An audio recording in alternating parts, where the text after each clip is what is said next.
ನಮಸ್ಕಾರ ವೀಕ್ಷಕರೇ, ಡಾಕ್ಟರ್ ತುಂಗಾಸ್ ಮನಸ್ವಿನಿ ಆಸ್ಪತ್ರೆ ಅರ್ಪಿಸುವಂತಹ ಹೆಲ್ತ್ ಪಾಡ್ಕಾಸ್ಟ್ಗೆ ಸ್ವಾಗತ. ನಾನು ತಾರವರ್ಕಾಡಿ. ವೀಕ್ಷಕರೇ, ಇವತ್ತಿನ ಒಂದು ಪಾಡ್ಕಾಸ್ಟಲ್ಲಿ ನಾವು ಮಾನವನ ಸಂಬಂಧ, ಇದರ ಸಮಸ್ಯೆ ಪರಿಹಾರ ಈ ವಿಚಾರದ ಕುರಿತು ಸಾಕಷ್ಟು ಮಾಹಿತಿಯನ್ನು ಪಡೆಯಲಿಕ್ಕೆ ಇದ್ದೇವೆ. ಈ ಮಾಹಿತಿಯನ್ನು ನಮಗೆ ನೀಡೋದಕ್ಕೆ ಕರಾವಳಿಯ ಪ್ರಖ್ಯಾತ ಮನೋವೈದ್ಯರಾಗಿರುವಂತಹ ಡಾಕ್ಟರ್ ರವೀಶ್ ತುಂಗಾ ಇರೋಡಿದ್ದಾರೆ. ಬನ್ನಿವರನ್ನ ಕಾರ್ಯಕ್ರಮಕ್ಕೆ ಸ್ವಾಗತಿಸೋಣ. ಡಾಕ್ಟರ್, ಕಾರ್ಯಕ್ರಮಕ್ಕೆ ಸ್ವಾಗತ.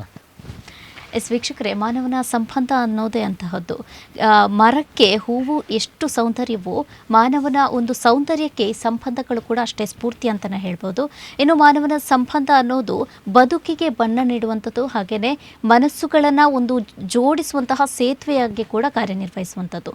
ಆದರೆ ಇತ್ತೀಚಿನ ಪ್ರಪಂಚದಲ್ಲಿ ಹೇಗಾಗಿದೆ ಅಂದರೆ, ಮಾನವನ ಸಂಬಂಧವನ್ನೊಂದು ತೂಗಾಡಿಸಲಿಕ್ಕೆ, ಮಾನವನ ಸಂಬಂಧವನ್ನು ಯಾವ ರೀತಿಯಾಗಿ ತಗೊಂಡು ಹೋಗಬೇಕು ಅನ್ನುವಂತಹ ಒಂದು ಸಮಸ್ಯೆಯಲ್ಲಿ, ಒಂದು ಪ್ರಶ್ನಾರ್ಥಕ ಚಿಹ್ನೆಯಲ್ಲೇ ಪ್ರತಿಯೊಬ್ಬರೂ ಕೂಡ ಕಾಲವನ್ನು ಕಳೆಯುವಂತಾಗಿದೆ.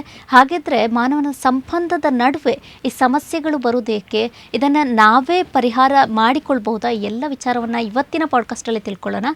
ಡಾಕ್ಟರ್, ಮೊದಲಾಗಿ ನಿಜವಾಗಿ ಕೂಡ ಒಂದು ಯಾಂತ್ರೀಕೃತ ಆಗ್ತಾ ಇರುವಂತಹ ಒಂದು ಯುಗದಲ್ಲಿ ಮಾನವನ ಸಂಬಂಧ ಅನ್ನೋದು ಒಂದು ಉಚಿತವಾಗಿ ಇದೆಯಾ, ಹೇಗೆ ಅಂತ? ನೀವೊಂದು ಒಳ್ಳೆಯ ಪ್ರಶ್ನೆಯನ್ನು ಕೇಳಿದಿರಿ. ಈಗಿನ ಒಂದು ಈ ಸಮಾಜದಲ್ಲಿ ಮಾನವೀಯ ಸಂಬಂಧಗಳು ಇದರದ್ದೊಂದು ದೊಡ್ಡ ಪ್ರಶ್ನೆಯಾಗಿ ಕಾಡ್ತಾ ಉಂಟು. ಯಾಕಂತ ಹೇಳಿದರೆ ಅದೊಂದು ಮೌಲ್ಯ. ಆ ಮೌಲ್ಯ ಎಲ್ಲಿ ನಾವು ಕಳ್ಕೊಳ್ತಾ ಇದ್ದೇವೆ ಅಂತ ಕೂಡ ನಮಗೆ ಒಂದೊಂದು ಸಲ ಹೆದರಿಕೆ ಆಗೋದುಂಟು. ಅದು ಸಂಬಂಧ ಅಂತ ಹೇಳುವಾಗ ಅದು ಎರಡು ಕಡೆಯಿಂದ, ಟೂ ಎಂಡ್ಸ್, ಹಾಗೆ ಜೋಡಣೆ, ಅದು ಜೋಡಣೆ ಆಗ್ಬೋದು. ಹಾಗೆ ಇನ್ನೂ ಜೋಡಣೆ ಗಟ್ಟಿ ಆದರೆ ಅದು ಬೆಸುಗೆ ಆಗ್ತದೆ, ಆಗ ಅದು ಒಡೆಯುವುದಿಲ್ಲ. ಅದರಿಂದ ಈ ಮಾನವ ಸಂಬಂಧ ಅನ್ನುವಂಥದ್ದು ಎರಡು ಕಡೆಯಿಂದ ಬರುವಂಥದ್ದು. ಎರಡು ಕಡೆ ಅಂತ ಹೇಳಿದರೆ ಅದರಲ್ಲಿ ಒಂದಕ್ಕಿಂತ ಜಾಸ್ತಿ, ಅದು ಎರಡು ಇರ್ಬೋದು ಅಥವಾ ಹಲವಿರ್ಬೋದು. ಅದರಿಂದ ಮಿನಿಮಮ್ ಎರಡು ಇರಲೇಬೇಕು ಸಂಬಂಧ ಅಂತ ಆಗಬೇಕು. ಇಲ್ಲದಿದ್ದರೆ ಒಬ್ಬರೇ ಇದ್ದರೆ ಒಂಟಿ ಅಂತ ಆಗುತ್ತೆ, ಒಂಟಿತನ ಅಂತ ಆಗುತ್ತೆ. ಅದರಿಂದ ಎರಡು ಅಂತ ಹೇಳುವಾಗ ಅಲ್ಲಿ ಎರಡು ಜನರು, ಎರಡು ಅಂದರೆ ವ್ಯಕ್ತಿಗಳು, ಎರಡು ಮನಸ್ಸು, ಎರಡು ದೇಹ, ಎರಡು ಮನಸ್ಸು. ಎರಡು ಮನಸ್ಸು ಅಂತ ಹೇಳುವಾಗ ಅಲ್ಲಿ ಎರಡು ಆಲೋಚನೆಗಳು, ಎರಡು ಭಾವನೆಗಳು, ಎರಡು ಥರದ ವರ್ತನೆಗಳು ಹಾಗೆ ಬರುತ್ತೆ. ಅಂದರೆ ಎರಡು ಮೈಂಡ್. ಆ ದೇಹ ಬೇರೆ ಬೇರೆ ಆದರೂ ಸಂಬಂಧ ಅಂತ ಹೇಳುವಾಗ ಮನಸ್ಸು ಹೆಚ್ಚು ಸ್ಪಂದನೆ ಕೊಡಬೇಕು. ಸ್ಪಂದನೆ ಇದ್ದರೆ ಅದರಲ್ಲಿ ಸಂಬಂಧ ಬೆಳೀತದೆ, ಹುಟ್ಟುತ್ತದೆ, ಉಳಿತದೆ, ಬೆಳೀತದೆ. ಅದರಿಂದ ಈ ಸ್ಪಂದನೆ ಬರುವಂಥ ಒಂದು ಸಂಬಂಧ ಇರುವಂಥದ್ದು ಹೆಚ್ಚು ಕಾಲ ಇರ್ತದೆ. ಇದಕ್ಕೆ ಎರಡು ಕಡೆಯಿಂದನೇ ಪ್ರತಿಸ್ಪಂದನೆ ಬಂದರೆ ಮಾತ್ರ ಈ ಸಂಬಂಧ ಅಂತಾಗತ್ತೆ. ಅದು ಸಂಬಂಧ ಬೆಸುಗೆ ಆಗಿ ಅದು ಚೆನ್ನಾಗಿರುತ್ತೆ. ನಿಜ. ಈಗ ಸಂಬಂಧವನ್ನು ಒಂದು ತೂಗಾಡಿಸ್ಲಿಕ್ಕೆ ಅಂದರೆ ಜನರು ತುಂಬ ಕಷ್ಟಪಡ್ತಿದ್ದಾರೆ, ಯಾವ ರೀತಿಯಾಗಿ ಬ್ಯಾಲೆನ್ಸ್ ಮಾಡಬೇಕು ಅಂತ. ಲಾಸ್ಟ್ ಟೈಮ್ ಕೂಡ ನಾವು ಸಂಬಂಧದ ಬಗ್ಗೆ ಮಾತಾಡಿದ್ವಿ, ಒಂದು ವಿಡಿಯೋ ತುಣುಕನ್ನು ಹಾಕಿದ್ವಿ, ಅದೊಂದು ಸಾಕಷ್ಟು ವೈರಲ್ ಕೂಡ ಆಗಿತ್ತು. ಅದರಲ್ಲೇ ಗೊತ್ತಾಗುತ್ತೆ ಜನರು ಒಂದು ಸಂಬಂಧಕ್ಕೆ ಅದೆಷ್ಟೇ ಬ್ಯುಸಿ ಇದ್ರೂ ಕೂಡ ಎಷ್ಟು ಇಂಪಾರ್ಟೆನ್ಸ್ ಕೊಡ್ತಾ ಇದ್ದಾರೆ ಅಂತ. ಆದರೂ ಕೂಡ ಈ ಬ್ಯಾಲೆನ್ಸ್ ಮಾಡಲಿಕ್ಕೆ ಯಾಕೆ ಕಷ್ಟ ಆಗ್ತಾ ಇದೆ, ಏನು ಸಮಸ್ಯೆ ಬರ್ತಾ ಇದೆ ಅಂತ? ನೀವು ಹೇಳಿದ್ದು 100ಕ್ಕೆ 100 ನಿಜ. ಈಗಿನ ಒಂದು ಕಾಲಘಟ್ಟದಲ್ಲಿ ಈ ಸಂಬಂಧ ಅನ್ನುವಂಥದ್ದಕ್ಕೆ ನಾವು ಹೆಚ್ಚು ಇಂಪಾರ್ಟೆನ್ಸ್ ಕೊಡೋದು. ಯಾಕಂತ ಹೇಳಿದರೆ ಅದು ಎಲ್ಲಿ ನಾವು ಕಳ್ಕೊಳ್ತಾ ಇದ್ದೇವೆ. ಅದು ಮುಂಚೆ ಆದರೆ ನಾವು ಸಂಬಂಧ ಆಟೋಮೆಟಿಕ್ಕಾಗಿ ಅದು ಆಕ್ಸಿಡೆಂಟ್ ಇರ್ಬೋದು, ಅಥವಾ ನಾವು ಬೆಳೆಸ್ಕೊಂಡಿರ್ಬೋದು, ಅಥವಾ ಅದು ಬಂದು ಹೋಗ್ತಿತ್ತು ಜೋಡು ಕುಟುಂಬದಲ್ಲಿ. ಈಗ ಕುಟುಂಬ ಒಡೆದು ಸಣ್ಣ ಸಣ್ಣ ಕುಟುಂಬ ಆಗುತ್ತೆ. ಅಂದರೆ ಹೌದು, ಅವಿಭಕ್ತ ಕುಟುಂಬ ಇದ್ದದ್ದು ವಿಭಕ್ತ ಕುಟುಂಬ ಆಗುತ್ತೆ. ಜನರು ಕಡಿಮೆ ಇರ್ತಾರೆ, ನಮಗೆ ಕೆಲಸ ಜಾಸ್ತಿ, ನಾವು ಬೇರೆಯವ್ರ ಹತ್ರ ಬೆರೆಯುವಂಥ ಸಮಯ ಕಮ್ಮಿ ಇರ್ಬೋದು, ಅಥವಾ ಬೇರೆಯವ್ರ ಹತ್ರ ಮಾತಾಡಲಿಕ್ಕೆ ಅವಕಾಶ ಇಲ್ಲದೆ ಇರ್ಬೋದು. ಎಲ್ಲ ಡಿಜಿಟಲ್ ಯುಗದಲ್ಲಿರುವಾಗ ಹತ್ರ ಕೂತ್ಕೊಂಡ್ರೆ ಇಬ್ಬರು ಮೊಬೈಲ್ ನೋಡ್ಕೊಂಡಿರ್ತಾರೆ. ಅಂಥ ಒಂದು ಪರಿಸ್ಥಿತಿಯನ್ನು ನಾವು ನೋಡುವಾಗ ನಮ್ಮ ಮಾತು ಮತ್ತು ದೇಹ ಹತ್ರ ಇದ್ದರೂ ಕೂಡ ಮನಸ್ಸು ದೂರ ಇರುತ್ತೆ. ಯಾವಾಗ ಮನಸ್ಸು ದೂರ ಇರುತ್ತೆ ಆಗ ಸಂಬಂಧ ತುಂಬ ಕಷ್ಟ ಜೋಡಿಸ್ಕೊಳ್ಳಿಕ್ಕೆ. ಅದರಿಂದ ಈಗಿನ ಕಾಲಘಟ್ಟದಲ್ಲಿ ಅದು ಎಲ್ಲಿಯೋ ಕಳೆದು ಹೋಗ್ತಾ ಇದೆಯಾ ಅನ್ನುವಂಥ ಆ ಮೌಲ್ಯ, ಸಂಬಂಧಕ್ಕೆ ನಾವು ಕೊಡುವಂಥ ಒಂದು ಇಂಪಾರ್ಟೆನ್ಸ್ ಕಳೀತಾ ಹೋಗ್ತಾ ಇದೆಯಾ ಅಂತ ಅನಿಸುತ್ತೆ. ಹಾಗೆ ಕಳೆದು ಹೋಗುವ ಹೆದರಿಕೆಯಲ್ಲಿ ನಾವು ಅದಕ್ಕೆ ಹೆಚ್ಚು ಇಂಪಾರ್ಟೆನ್ಸ್ ಕೊಡುತ್ತೇವೆ. ಅದು ಮೆಟೀರಿಯಲಿಸ್ಟಿಕ್ ಎಷ್ಟು ಇದ್ದರೂ ಕೂಡ ಅದು ನಮಗೆ ಖುಷಿ ಕೊಡೋದಿಲ್ಲ. ಅದು ಸಂಬಂಧ, ಅದರಲ್ಲಿ ಭಾವನೆಗಳು ಅನ್ನುವಂಥದ್ದು, ಅದರಲ್ಲಿ ಬೆಸುಗೆ ಆದರೆ ಅದು ಹೆಚ್ಚು ಖುಷಿ ಕೊಟ್ಟು ನಮಗೆ ಅದರಲ್ಲಿ ವ್ಯಾಲ್ಯೂವನ್ನು ನಾವು ಹೆಚ್ಚು ಪಡ್ಕೊಳ್ತೇವೆ. ಅದರಿಂದ ನೀವು ಹೇಳುವಾಗ ಈಗ ಸಂಬಂಧಕ್ಕೆ ನಾವು ಈಗಿನ ಒಂದು ಕಾಲಘಟ್ಟದಲ್ಲಿ ಹೆಚ್ಚು ಇಂಪಾರ್ಟೆನ್ಸ್ ಕೊಡೋದಕ್ಕೆ ಅದಕ್ಕೊಂದು ಕಾರಣ ಇರ್ಬೋದು. ಓಕೆ, ಇನ್ನೊಂದು ಏನಂದರೆ, ಈಗ ಯಾರೇ ದುಡಿತಾ ಇದ್ರೂ ಕೂಡ ಅವರಲ್ಲಿ ಪ್ರಶ್ನೆ ಕೇಳಿದರೆ ಹೇಳೋದೇನೆಂದರೆ, ನಾನು ದುಡಿತಾ ಇರೋದು ನನ್ನ ಕುಟುಂಬಕ್ಕೋಸ್ಕರ ಅಂತ. ಪ್ರತಿದಿನ ಕೂಡ ದುಡಿತಾರೆ, ಆದರೆ ಕುಟುಂಬಕ್ಕೆ ಒಂದು ಸಮಯ ಕೊಡಲಿಕ್ಕೆ, ಒಂದು ಮಾತನಾಡಲಿಕ್ಕೆ ಕೂಡ ಅವರಿಗೆ ಸಮಯ ಇರೋದಿಲ್ಲ. ಹಾಗಿದ್ರೆ ಈ ಮಾತುಗಾರಿಕೆ ಅನ್ನೋದು ಕುಟುಂಬದಲ್ಲಿ ಎಷ್ಟು ಮುಖ್ಯ ಆಗಿರುತ್ತೆ ಅಂತ? ತುಂಬ ಮುಖ್ಯ ಆಗಿರುತ್ತೆ. ಮಾತು ಅನ್ನುವಂಥದ್ದು ನಮ್ಮ ಮನಸ್ಸಿನ ಒಂದು ಭಾವನೆ ಇರ್ಬೋದು, ಯೋಚನೆ ಇರ್ಬೋದು, ಅದನ್ನು ಹೇಳ್ಕೊಳ್ಳೋ ಒಂದು ಕಮ್ಯುನಿಕೇಷನ್ ಟೆಕ್ನಿಕ್. ಎಲ್ಲದೂ ಕೂಡ ನಾವು ಮಾತಿನಲ್ಲೇ ಹೇಳಬೇಕಂತಿಲ್ಲ. ಅದು ಈ ಮಾತಾಡದೆ ಕೂಡ ನಮ್ಮ ಇದು ಮಾತಾಡದೆ ನಮ್ಮ ಭಾವನೆಗಳ ಮೂಲಕ, ಬಿಹೇವಿಯರ್ ಮೂಲಕ ನಾವು ವ್ಯಕ್ತಪಡಿಸ್ಲಿಕ್ಕೆ ಆಗ್ತದೆ. ಎಲ್ಲದೂ ಮಾತುಗಳಿಂದ ಆಗಬೇಕಂತಿಲ್ಲ. ಆದರೆ ಮಾತು ಒಂದು ಸಂವಹನಕ್ಕೆ, ಕಮ್ಯುನಿಕೇಷನ್ಗೆ ಒಂದು ಹೆಚ್ಚು ಸುಲಭದ ದಾರಿ. ಅದನ್ನು ಎಲ್ಲ ಅರ್ಥ ಮಾಡ್ಕೊಳ್ತಾರೆ. ನಾವು ನಿಮ್ಮದೇ ಲ್ಯಾಂಗ್ವೇಜಲ್ಲಿ ಮಾತಾಡಿ ನಿಮಗೆ ಅದು ಹೆಚ್ಚು, ಅದು ನಿಮ್ಮದೇ ಲ್ಯಾಂಗ್ವೇಜಿನ ಅದರ ಒಂದು ವಿಭಾಗ ಇರ್ಬೋದು, ಅದರಲ್ಲಿ ಮಾತ್ರ ಇನ್ನೂ ಹೆಚ್ಚು ಭಾವನಾತ್ಮಕ ಆಗುತ್ತೆ. ಕನ್ನಡ ಇರ್ಬೋದು, ಕನ್ನಡದಲ್ಲಿ ಬೇರೆ ಬೇರೆ ವೆರೈಟೀಸ್ ಇರುತ್ತೆ. ಈಗ ನಾವು ಕುಂದಾಪುರದಿಂದ, ಕುಂದಾಪುರ ಕನ್ನಡ ಮಾತಾಡುವಾಗ ಅಲ್ಲಿ ಅವರು ಕುಂದಾಪುರ ಅಂತ ಹೇಳುವಾಗ ಕುಂದಾಪುರದ ವರ್ಡ್ ಬಂದ ಕೂಡಲೇ ಆವಾಗ ಅಲ್ಲಿ ಏನೋ ಒಂದು ಜಾಸ್ತಿ ಒಂದು ಆತ್ಮೀಯತೆ, ಮೇ ಬಿ ತುಂಬ ಹೀಗೆ ಕಾರಣಗಳಿರುತ್ತೆ. ಸೊ ಅದರಿಂದ ಈ ಕಮ್ಯುನಿಕೇಷನ್ ಅನ್ನುವಂಥದ್ದು ಮಾತಿನ ಮೂಲಕ ಸುಲಭವಾದ ಕಾರಣ ಅದು ಹೆಚ್ಚು ಬೇಕಾಗುತ್ತೆ. ಅದರಿಂದ ಅದು ನಾವು ಕುಟುಂಬಕ್ಕೋಸ್ಕರ ದುಡಿತೇವೆ, ಕುಟುಂಬಕ್ಕೋಸ್ಕರ ಎಲ್ಲ ಮಾಡ್ತಾ ಇದ್ದೇವೆ ಅಂತ ಹೇಳಿ ಕುಟುಂಬದ ಹತ್ರ ನಾವು ಸಮಯವನ್ನು ಕಳೆಯದೇ ಇದ್ದರೆ ಅವರಿಗೆ ಅದು ರಿಯಲೈಸ್ ಆಗೋದಿಲ್ಲ. ಅವರು ಈ ಟೈಮ್ ಕೊಡೋದೇ ಇಲ್ಲ, ನಮ್ಮ ಜೊತೆ ಮಾತಾಡೋದಿಲ್ಲ, ಆಫೀಸಲ್ಲೇ ಇರ್ತಾರೆ. ಅವ್ರ ಹತ್ರ ಕೇಳಿದ್ರೆ ನೀವು ಹೇಳಿದಾಗ ಅದೇ ಆನ್ಸರ್ ಹೇಳ್ತಾರೆ, ನಾನು ಕುಟುಂಬಕ್ಕೋಸ್ಕರ ದುಡಿತೇನೆ ಅಂತ. ಆದರೆ ಕುಟುಂಬದವರು ಅದನ್ನು ಅವರಿಗೆ ಇವರು ಎಲ್ಲಿಯೋ ಅರ್ಥ ಮಾಡ್ಕೊಳ್ಳಲ್ಲಿ ಹ್ಯಾಸ್ ಫೇಲ್ಡ್. ಮೇ ಬಿ ಅವರಲ್ಲಿ ಕಮ್ಯುನಿಕೇಷನ್ ಅಂದರೆ ಟೈಮ್ ಕಮ್ಮಿ ಕೊಟ್ಟರು ಸಮೇತ ಅದರದ್ದು ಕ್ವಾಲಿಟಿ, ನಾನೊಂದು 10 ನಿಮಿಷ ಕೊಟ್ಟರೆ ಆ 10 ನಿಮಿಷದಲ್ಲಿ ಏನನ್ನು ನಾನು ಕಮ್ಯುನಿಕೇಟ್ ಮಾಡ್ತೇನೆ, ಅದರಲ್ಲಿ ಎಷ್ಟು ಭಾವನೆಗಳನ್ನು ವ್ಯಕ್ತಪಡಿಸಿ ಆ ಸಂವಹನವನ್ನು ಎಷ್ಟು ವ್ಯಾಲ್ಯೂ ಕೊಟ್ಟು ಮಾಡ್ತೇನೆ ಅನ್ನುವಂಥದ್ದು ಇಂಪಾರ್ಟೆಂಟ್. ಅದರಿಂದ ಈ ಕಮ್ಯುನಿಕೇಷನ್ ನಾವು ಏನು ಎಣಿಸ್ತೇವೆ ಅದನ್ನು ಇನ್ನೊಬ್ಬರಿಗೆ ತಿಳಿಸುವಂಥದ್ದು ಕೂಡ ಮುಖ್ಯ. Communication of very important. ಈಗ ಸಂವಹನ ಅನ್ನೋದು ಅತಿ ಮುಖ್ಯ ಅಂತ ಹೇಳ್ತಾರೆ ಕುಟುಂಬದಲ್ಲಿ.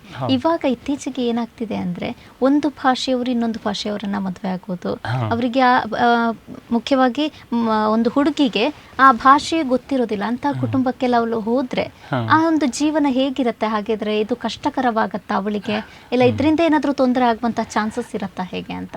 ಭಾಷೆ ಅನ್ನೋದು ಎಷ್ಟು ಮುಖ್ಯ ಆಗಿರುತ್ತೆ? ನೀವು ಹೇಳೋದು ಸರಿ ಮೇಡಮ್. ಆದರೆ ಅದು ಕಷ್ಟ ಅಥವಾ ಅದು ಆಗೋದಿಲ್ಲ ಅನ್ನುವಂಥದ್ದು ಪ್ರಶ್ನೆ ಅಲ್ಲ. ಅದನ್ನು ಅವರು ಚಾಲೆಂಜ್ ಆಗಿ ತಗೊಳ್ಬೇಕು.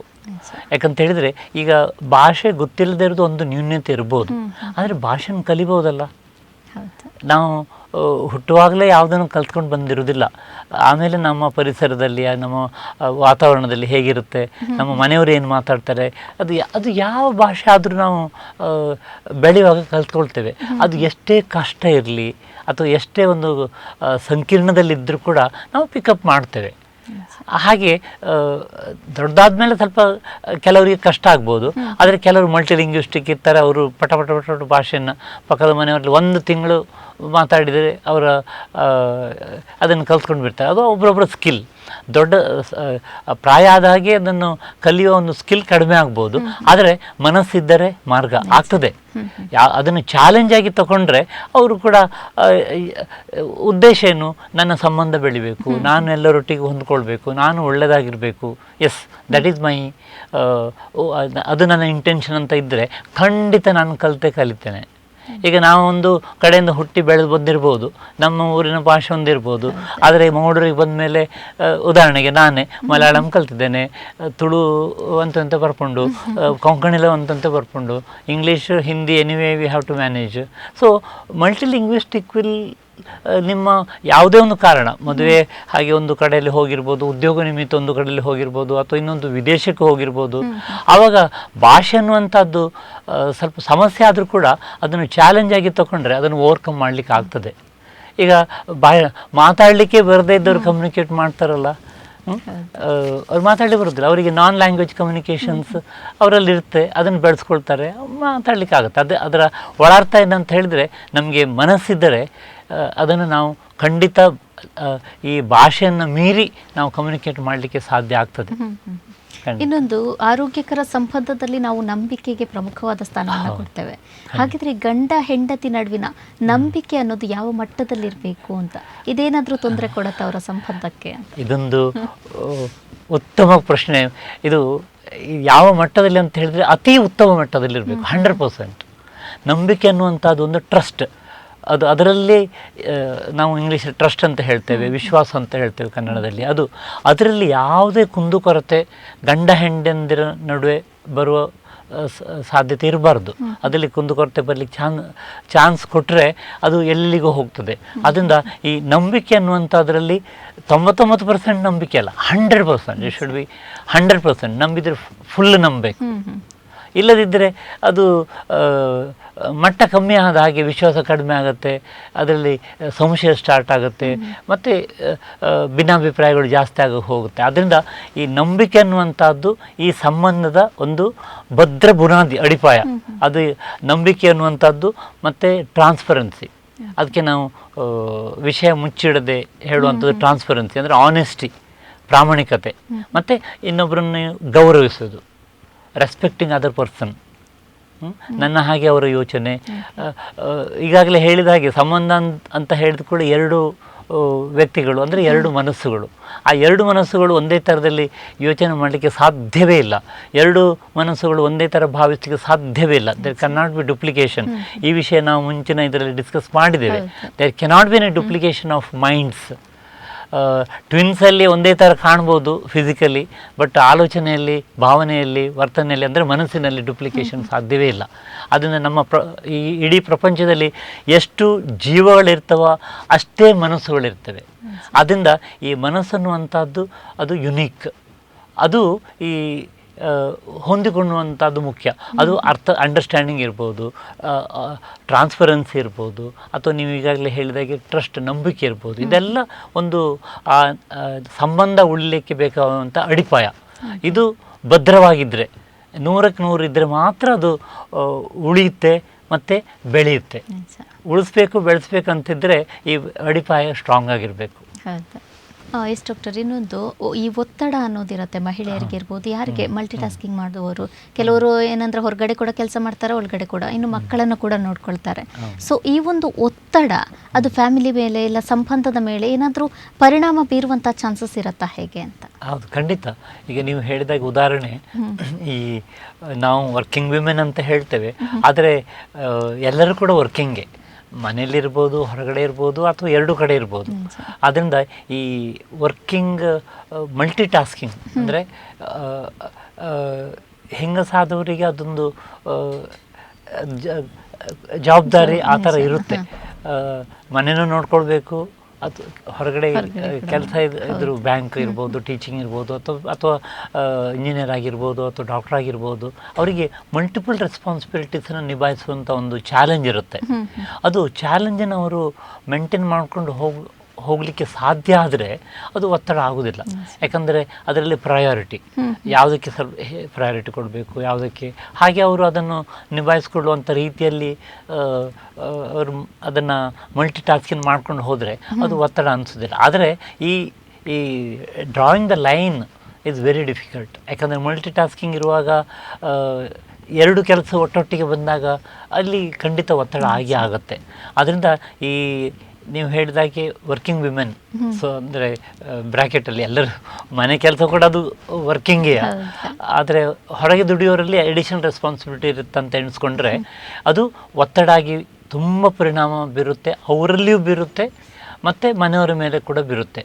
ಯಾಕಂತ ಹೇಳಿದರೆ ಈ ಒತ್ತಡದಿಂದ ನನ್ನ ಒಂದು ಕೆಪ್ಯಾಸಿಟಿ, ಈಗ ದಿನಕ್ಕಿರೋದು 24 ಗಂಟೆ, ಆ 24 ಗಂಟೆಯಲ್ಲಿ ನಾನು ಎಲ್ಲದೂ ನಿಭಾಯಿಸಬೇಕು, ಎಲ್ಲದಕ್ಕೂ ಟೈಮ್ ಕೊಡಬೇಕು, ಮನೆಯಲ್ಲಿ ಅಡಿಗೆಯಿಂದ ಹಿಡಿದು ಮಕ್ಕಳನ್ನು ನೋಡೋದ್ರಿಂದ ಹಿಡಿದು ಗಂಡನ ನೋಡೋದ್ರಿಂದ ಹಿಡಿದು ತಂದೆ ತಾಯಿ ನೋಡೋದ್ರಿಂದ ಹಿಡಿದು ಅತ್ತೆ ಮಾವನ ನೋಡೋದ್ರಿಂದ ಹಿಡಿದು ಅದನ್ನೆಲ್ಲ ಎಲ್ಲರಿಗೆ ಏನೆಲ್ಲ ಮಾಡಬೇಕು ಅದನ್ನೆಲ್ಲ ಮಾಡಿ ಬಂದು ಟೈಮಿಗೆ ಆಫೀಸಿಗೆ ಹೋಗಿ ಬ್ಯಾಂಕಲ್ಲಿ ಕೆಲಸ ಮಾಡೋದಾದರೆ ಬ್ಯಾಂಕಿನ ಒಂದು ಏನು ಜವಾಬ್ದಾರಿ ಇರುತ್ತೆ ಅದನ್ನೆಲ್ಲ ಮುಗಿಸಿ ಮತ್ತೆ ಟೈಮಿಗೆ ವಾಪಸ್ ಬಂದು ಮಕ್ಕಳ ಓದನ್ನು ನೋಡಿ ಮತ್ತು ಅಂದರೆ ತುಂಬ ಜವಾಬ್ದಾರಿ ಇರುತ್ತೆ.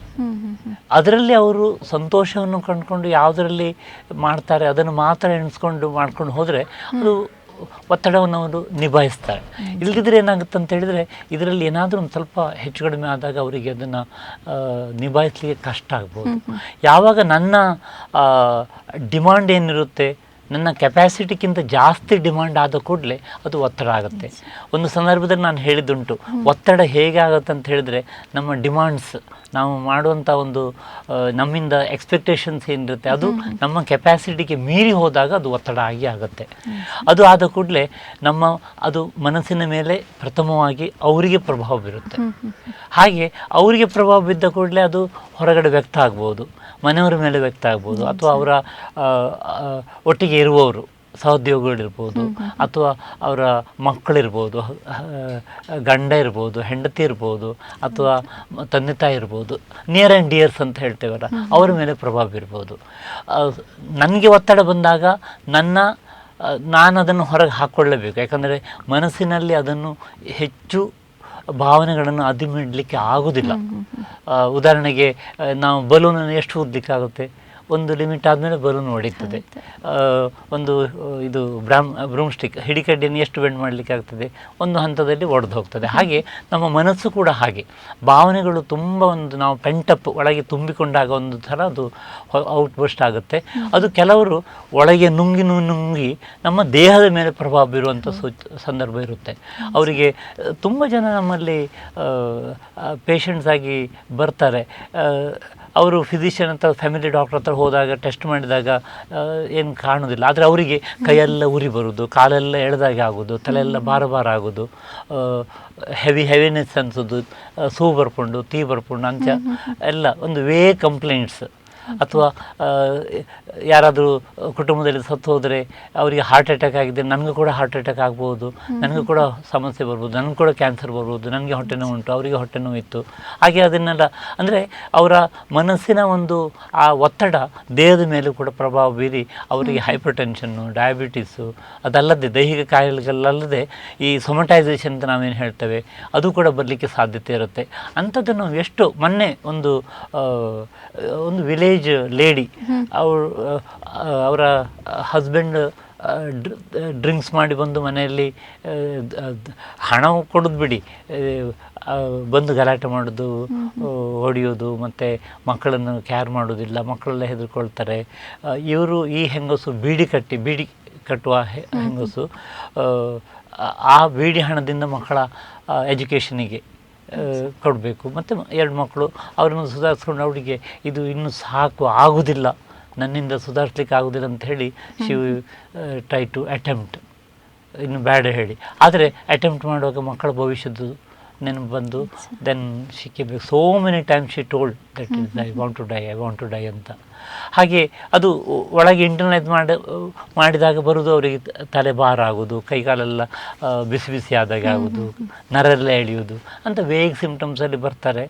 ಆದರೆ ಆಗ ನಮಗೆ ಗೊತ್ತಾಗುತ್ತೆ ಇವರಿಗೆ ದೈಹಿಕ ಸಮಸ್ಯೆ ಕಾರಣ ಅದಕ್ಕೆ ಒತ್ತಡ ಅಂತ ನಮಗೆ ಗೊತ್ತಾಗುತ್ತೆ. ಅಂದರೆ ಮನೋದೈಹಿಕ ಸಮಸ್ಯೆ. ಆವಾಗ ನಾವು ಅದನ್ನು ಅರ್ಥ ಮಾಡಿಕೊಂಡು ಈ ಫಿಸಿಕಲ್ ಸಿಂಪ್ಟಮ್ ಇದ್ದಾಗ ನಾವು ಮೆಡಿಕಲ್ ಪ್ರಾಬ್ಲಮನ್ನು ರೂಲ್ ಔಟ್ ಮಾಡಲೇಬೇಕು, ಅದು ರೂಲ್. ಒಂದ್ಸಲ ನಾವು ಮೆಡಿಕಲ್ ಪ್ರಾಬ್ಲಮ್ ರೂಲ್ ಔಟ್ ಮಾಡಿದ ಮೇಲೆ ಆಮೇಲೆ ಸೈಕಲಾಜಿಕಲ್ ಅದು ಏನು ಇಲ್ಲದಿದ್ದರೆ ಸೈಕಲಾಜಿಕಲ್ ರೀಸನ್ ಏನಾದರೂ ಇದೆಯಾ, ಅವ್ರಿಗೇನಾದರೂ ಒತ್ತಡ ಇದೆಯಾ? ಯಾಕಂತ ಹೇಳಿದರೆ ಸರ್ವೇ ಸಾಮಾನ್ಯವಾಗಿ ನಾನು ನೋಡ್ತೇವೆ ಈ ಒತ್ತಡ ಜಾಸ್ತಿಯಾಗಿ ಅದು ದೇಹದ ಮೇಲೆ ಪರಿಣಾಮ ಬೀಳುತ್ತೆ, ಅವರ ದೇಹದ ಮೇಲೆ. ಹಾಗೆ ಇಂಥ ಒಂದು ಸಮಸ್ಯೆನ ನಾವು ದಿನ ನೋಡುವಂಥದ್ದು. ಸಾಧಾರಣ ಒಂದು ಯಾವುದೇ ಆಸ್ಪತ್ರೆ ಒಂದು ಮೆಡಿಸಿನ್ OPDಯಲ್ಲಿ ಹೋಗಿ ನೋಡಿದರೆ 100ರಲ್ಲಿ ಒಂದು 30% 40% ಜನರು ಈ ಒಂದು ಮನೋದೈಹಿಕ ಕಾಯಿಲೆಯಿಂದನೇ ಇರ್ತಾರೆ. ಅದು ನಾವು ಪಿಕಪ್ ಮಾಡೋದು ಇಂಪಾರ್ಟೆಂಟ್. ಅವರಿಗೆ ಸುಮ್ಮನೆ ನಾವು ಏನು ಸಮಸ್ಯೆ ಇಲ್ಲ, ನಿಮಗೆ ಎಲ್ಲ ಸಿಸ್ಟಮ್ ಎಲ್ಲ ಸರಿ ಉಂಟು, ಇನ್ವೆಸ್ಟಿಗೇಷನ್ಸ್ ಎಲ್ಲ ನಾರ್ಮಲ್ ಉಂಟು, ಇದು ಬಿ ಕಾಂಪ್ಲೆಕ್ಸ್ ತಗೊಳ್ಳಿ ಅಥವಾ ಏನಾದರೂ ತಗೊಳ್ಳಿ ಅಂತ ಹೇಳಿದರೆ that is not the solution. They may not be having any physical disease, but they have a problem which is psychological. ಅದನ್ನು ನಾವು ಗುರುತಿಸಿ ಏನಾದರೂ ಒಂದು ಕಾರಣ ಇರಬೇಕಲ್ಲ. ನನ್ನ ಕೈಯೆಲ್ಲ ಮರಗಟ್ಟೋದಕ್ಕೆ, ಕಾಲೆಲ್ಲ ಎಳೆಯೋದಕ್ಕೆ, ಬಿಸಿ ಬಿಸಿ ಆಗೋದಕ್ಕೆ ಏನಾದರೂ ಒಂದು ಕಾರಣ ಇರಬೇಕಲ್ಲ. ಸುಮ್ಮನೆ ನನಗೆ ಅದು ಬರೋದಿಲ್ಲ. ದೈಹಿಕ ಡ್ಯಾಮೇಜ್ ಇಲ್ಲದೆ ಇರ್ಬೋದು, ನರಕ್ಕೇನು ಡ್ಯಾಮೇಜ್ ಆಗಿರೋದಿಲ್ಲ, ಮೆದುಳಿಗೇನು ಡ್ಯಾಮೇಜ್ ಆಗಿರೋದಿಲ್ಲ. ಆದರೆ ಮೆದುಳಿನ ಕೆಮಿಕಲಲ್ಲಿ ಫಂಕ್ಷನಲ್ ಅದರಲ್ಲಿ ವ್ಯತ್ಯಾಸ ಆದಾಗ ನಮ್ಮ ಡೋಪಮಿನ್ ಇರ್ಬೋದು, ಸೆರೋಟೋನಿನ್ ಇರ್ಬೋದು, ಅದು ನಾವು ನ್ಯೂರೋ ಕೆಮಿಕಲ್ಸ್ ಅಂತ ಹೇಳ್ತೇವೆ, ಅದರಲ್ಲಿ ವ್ಯತ್ಯಾಸ ಆದಾಗ ನಮ್ಮ ದೇಹದಲ್ಲೆಲ್ಲ ಚೇಂಜಸ್ ಕಾಣುತ್ತೆ. ಅದಕ್ಕೆ ನಾವು ಸೊಮಟೈಸೇಷನ್ ಅಂತ ಹೇಳ್ತೇವೆ. ಅದು it is because of the underline depression. ನಮ್ಮ ಒಂದು ಭಾರತೀಯ ಸಂಸ್ಕೃತಿಯಲ್ಲಿ ಅಥವಾ ಈಗ ಮುಂದುವರಿಯುವ ದೇಶಗಳು ಅಂತ ಹೇಳ್ಬೋದು, ಡೆವಲಪಿಂಗ್ ಕಂಟ್ರೀಸ್, ಇಲ್ಲಿ ನಾವು ಇಂಥದ್ದನ್ನು ಜಾಸ್ತಿ ಕಾಣ್ತೇವೆ. ಯಾಕಂತ ಹೇಳಿದರೆ ನನಗೆ ಇವತ್ತು ಡಿಪ್ರೆಷನ್, ನನಗೆ ಕೆಲಸ ಮಾಡಲಿಕ್ಕೆ ಮನಸ್ಸಿಲ್ಲ ಅಂತ ಹೇಳಿದರೆ ನನಗೆ ಬೈಗಳವೇ ಸಿಗುತ್ತೆ ಅಲ್ವಾ. ಅದರಿಂದ ನಾನು ಆ ಥರ ಹೇಳಿದರೆ ನನಗೆ ಯಾರು ಇಂಪಾರ್ಟೆನ್ಸ್ ಕೊಡೋದಿಲ್ಲ. ಅದು ನನಗೆ ಬೆನ್ನು ನೋವು, ನನಗೆ ಕಾಲು ನೋವು, ನನಗೆ ತಲೆನೋವು, ಕೆಲಸಕ್ಕೆ ಹೋಗ್ಲಿಕ್ಕೆ ಆಗೋದಿಲ್ಲ, ಕೆಲಸ ಮಾಡಲಿಕ್ಕೆ ಆಗೋದಿಲ್ಲ ಅಂತ ಹೇಳಿದರೆ, ಹೌದಾ, ಓಕೆಯಾ, ಆಯಿತು, ಇವತ್ತು ನೀನು ರೆಸ್ಟ್ ತಗೋ, ನಾನು ಸಾಯಂಕಾಲ ನಾವು ಬಂದು ಬೇಡಾದರೂ ಸುತ್ತಾಡ್ಲಿಕ್ಕೆ ಹೋಗುವ ಅಂತೇಳಿ ಆ ಥರದ ಒಂದು ಸ್ಪಂದನೆ ಬರುವಂಥದ್ದು ಸರ್ವೇಸಾಮಾನ್ಯ ಕಾಣ್ತೇವೆ. ಅದರಿಂದ ಮನಸ್ಸಿನ ಭಾವನೆ ಹೇಳ್ಕೊಂಡಾಗ ಯಾವಾಗ ಬೆಲೆ ಸಿಗೋದಿಲ್ವೋ ಆವಾಗ ನಾನು ಅದನ್ನು ಒಳಗೆ ನುಂಗಿ ನನ್ನ ದೈಹಿಕ ಸಿಂಪ್ಟಮ್ಸಲ್ಲಿ ಅದನ್ನು ವ್ಯಕ್ತಪಡಿಸಲಿಕ್ಕೆ ನಾವು ಎಷ್ಟು ನೋಡ್ತೇವೆ. ಎಷ್ಟು ಕಳೆದ ಒಂದು 30-35 ವರ್ಷದಿಂದ ನಾನು ಈ ಫೀಲ್ಡಲ್ಲಿರುವ ಕಾರಣ ಇಂಥದ್ದನ್ನು ಎಷ್ಟು ನೋಡ್ತೇವೆ. ಅದು ಈ ಲಕ್ಕಿಲಿ ನಮ್ಮ ಈ ಪ್ರದೇಶದಲ್ಲಿ ಡಾಕ್ಟರ್ಸ್ಗಳಿಗೆ, ಫಿಸಿಷಿಯನ್ಸಿಗೆ, ಅವರಿಗೆಲ್ಲ ಇದು ಅರ್ಥ ಆಗಿ ಅವರು ಇನ್ವೆಸ್ಟಿಗೇಷನ್ಸ್ ಎಲ್ಲ ಮಾಡ್ತಾರೆ. ಮಾಡಿ ಏನು ಸಿಗದಾಗ ಅವರು ರೆಫರೆನ್ಸ್ ಕೊಡ್ತಾರೆ, ನಮಗೆ ನೋಡ್ಲಿಕ್ಕೆ ಹೇಳ್ತಾರೆ. ಪೇಷಂಟಿಗೆ ಶುರುವಿಗೆ ನಾನು ಸೈಕ್ಯಾಟ್ರಿಸ್ಟ್ ಅಂತ ಹೇಳಿದ ಕೂಡಲೇ ಅವರಿಗೆ ನನಗೆ ಸೈಕ್ಯಾಟ್ರಿಕ್ ಪ್ರಾಬ್ಲಮ್ ಎಂತಿಲ್ಲ, ಐ ಆಮ್ ಫೈನ್ ಅಂತ ಹೇಳ್ತಾರೆ. ಆದರೆ ಇತ್ತೀಚಿನ ಬೆಳವಣಿಗೆ ಅಂತ ಹೇಳಿದರೆ ಅವರಿಗೂ ಕೂಡ ಅರ್ಥ ಆಗುತ್ತೆ. ನಮ್ಮ ಬೇಬಿ ಅವೇರ್ನೆಸ್, ಈಗ ಎಜುಕೇಷನ್ದಾಗಿ ಅವೇರ್ನೆಸ್ ಇಂಪ್ರೂವ್ ಆಗಿ ಅವರಿಗೂ ಕೂಡ ಇಂಥ ಸಮಸ್ಯೆಗಳ ಬಗ್ಗೆ ಅರ್ಥ ಆಗಿ ಅವರು ಅಂದರೆ ವೆಂಟಿಲೇಷನ್ ಮಾಡಿಕೊಂಡ್ರೆ, ಇದಕ್ಕೆ ನಾವೇನು ಬೇರೆ ಮೆಡಿಸಿನ್ ಕೊಡಬೇಕಂತಿಲ್ಲ. ಇಂಥ ಒತ್ತಡದಿಂದ ಬಂದಿರುವಂಥ ಸಮಸ್ಯೆಗೆ ಒತ್ತಡ ನಿವಾರಣೆ, ಸ್ಟ್ರೆಸ್ ಮ್ಯಾನೇಜ್ಮೆಂಟ್ ಅಂತ ಹೇಳಿದರೆ ಮಾತ್ರೆಯೇ ಅಲ್ಲ, ಮಾತು, ಅವರಿಗೆ ಕೌನ್ಸಲಿಂಗ್ ಇರ್ಬೋದು ಅಥವಾ ಒಂದು ವೆಂಟಿಲೇಷನ್, ಅವರ ಸುಖ ದುಃಖ ಹಂಚಿಕೊಳ್ಳಿಕ್ಕೆ ಅವರಿಗೆ ಒಂದು ನೆಲೆ ಬೇಕು. ಅದನ್ನು ನಾವು ಕಲ್ಪಿಸಿಕೊಟ್ರೆ ಅರ್ಧಕ್ಕರ್ಧ ಸಿಂಪ್ಟಮ್ಸ್ ಅಲ್ಲಿಯೇ ವಾಸಿ ಆಗುತ್ತೆ. ಹೌದು, ಇಲ್ಲಿ ಒಬ್ಬರು ನನ್ನ ಕಷ್ಟ ಸುಖ ಕೇಳುವವರು ಇದ್ದಾರೆ, ನನಗೆ ಹೆಲ್ಪ್ ಮಾಡೋರು ಇದ್ದಾರೆ, ನನ್ನ ಭಾವನೆಗಳಿಗೆ ಸ್ಪಂದಿಸೋರೊಬ್ಬರು ಇದ್ದಾರೆ ಅಂತ ಅಷ್ಟು ಅವರಿಗೆ ವಿಶ್ವಾಸ ಬಂದರೆ ಅವರ ಅರ್ಧಾಂಶ ಸಮಸ್ಯೆ ಹೋಗುತ್ತೆ. ಮತ್ತು ಅವರ ಸಮಸ್ಯೆಗಳಿಗೆ ಏನಾದರೂ ಪರಿಹಾರ ಮಾಡಲಿಕ್ಕಾದರೆ ಅವರ ಅದರಿಂದ ಹೊರಗೆ ಬರಲಿಕ್ಕೆ ಆಗುತ್ತೆ ಅಷ್ಟೇ ಹೊರತು ಬರೀ ಮಾತ್ರೆಯಿಂದ, ಮೆಡಿಸಿನಿಂದ ಇದು ಒತ್ತಡ ನಿವಾರಣೆ ಆಗೋದಿಲ್ಲ. ಹಾಗೆ ಅದನ್ನು ನಿಭಾಯಿಸ್ಕೊಂಡು ಹೋಗಬೇಕಾದ್ರೆ ಬೇರೆ ಬೇರೆ ನೀವು ಹೇಳಿದಾಗ ಮಲ್ಟಿ ಟಾಸ್ಕಿಂಗ್ ಇರುವಾಗ ಅವರು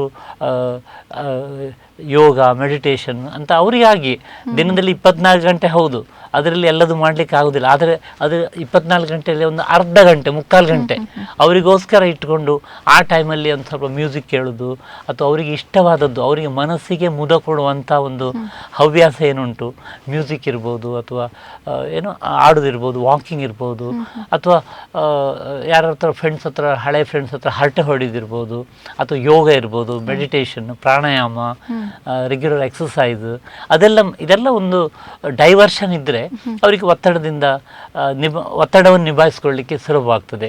ಅದರಿಂದ ಈ ವರ್ಕಿಂಗ್ ವುಮೆನ್ನಲ್ಲಿ ಮಲ್ಟಿ ಟಾಸ್ಕಿಂಗ್ ಇರುವಲ್ಲಿ ಇದು ಹೆಚ್ಚು ನಾವು ಕಾಣ್ತೇವೆ.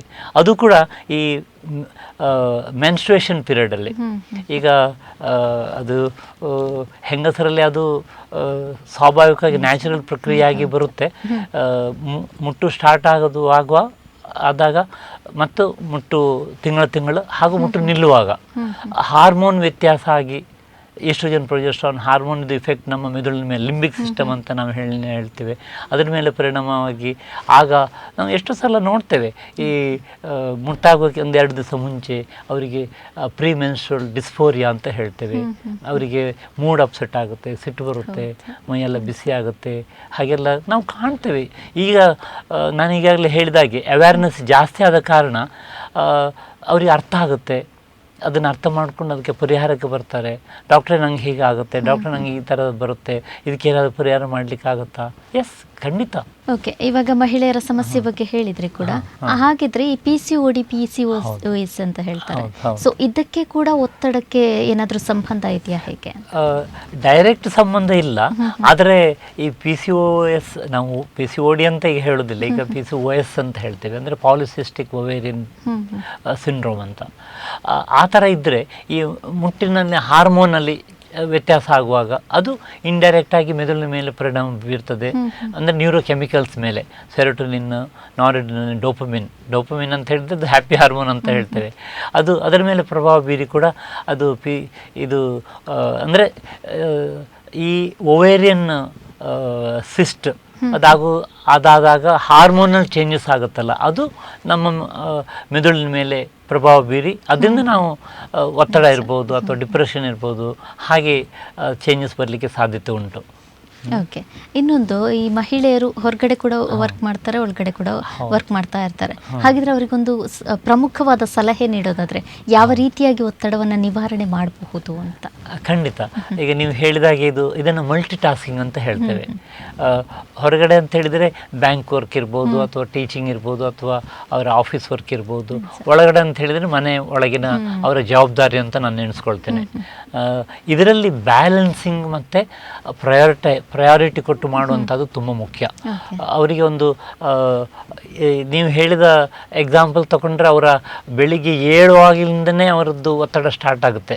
ಮೇ ಬಿ 5:30ಗೆ ಅಲ್ರಾಮು ರಿಂಗ್ ಆದಾಗಲೇ ಅವರಿಗೆ ಇನ್ನೂ ಸ್ಟಾರ್ಟ್ ಆಯಿತು ನನ್ನದು ದಿನಚರಿ. ಪ್ರತಿ ಗಂಟೆಗಂತಲ್ಲ, ಪ್ರತಿ ನಿಮಿಷ ಕೂಡ ಅವರಿಗೆ ಇಂಪಾರ್ಟೆಂಟ್ ಆಗುತ್ತೆ. ಎಲ್ಲಿಯಾದರೂ ಒಂದು ಸ್ವಲ್ಪ ಒಂದು 1/4 ಗಂಟೆ, ಅರ್ಧ ಗಂಟೆ ಎಲ್ಲಿಯಾದರೂ ಡಿಲೇ ಆದರೆ, ಅನ್ಎಕ್ಸ್ಪೆಕ್ಟೆಡ್ ಡಿಲೇ ಆದರೆ, ಉದಾಹರಣೆಗೆ ಅವರದ್ದೊಂದು ಕ್ರಮ ಪ್ರಕಾರ ಮಾಡ್ಕೊಂಡು ಹೋಗುವಂಥ ಒಂದು ದಿನಚರಿ ಇರುತ್ತೆ. ಅದರಲ್ಲಿ ಏನಾದರೂ ಒಂದು ವ್ಯತ್ಯಾಸ ಆದರೆ, ಉದಾಹರಣೆಗೆ ಯಾರೋ ಒಂದು ಇನ್ವಿಟೇಷನ್ ಕೊಡಲಿಕ್ಕೆ ಬರ್ತಾರೆ, ಇವತ್ತು ಬೆಳಿಗ್ಗೆ ಹಾಗೆ ಆಯಿತು, ನಾವು ಇಲ್ಲಿಗೆ ಬರಬೇಕಂತೇಳಿ ಎಲ್ಲ ಪ್ಲ್ಯಾನ್ ಮಾಡ್ಕೊಂಡಿರುವಾಗ ಒಬ್ಬರು, ಯಾಕಂದರೆ ಸಂಡೇ ಬೆಳಿಗ್ಗೆ ನಾನು ಮನೇಲಿ ಸಿಗುತ್ತಂತೇಳಿ ಇನ್ವೈಟ್ ಮಾಡಲಿಕ್ಕೆ, ಮಗಳ ಮದುವೆ ಇನ್ವೈಟ್ ಮಾಡಲಿಕ್ಕೆ ಬಂದರು.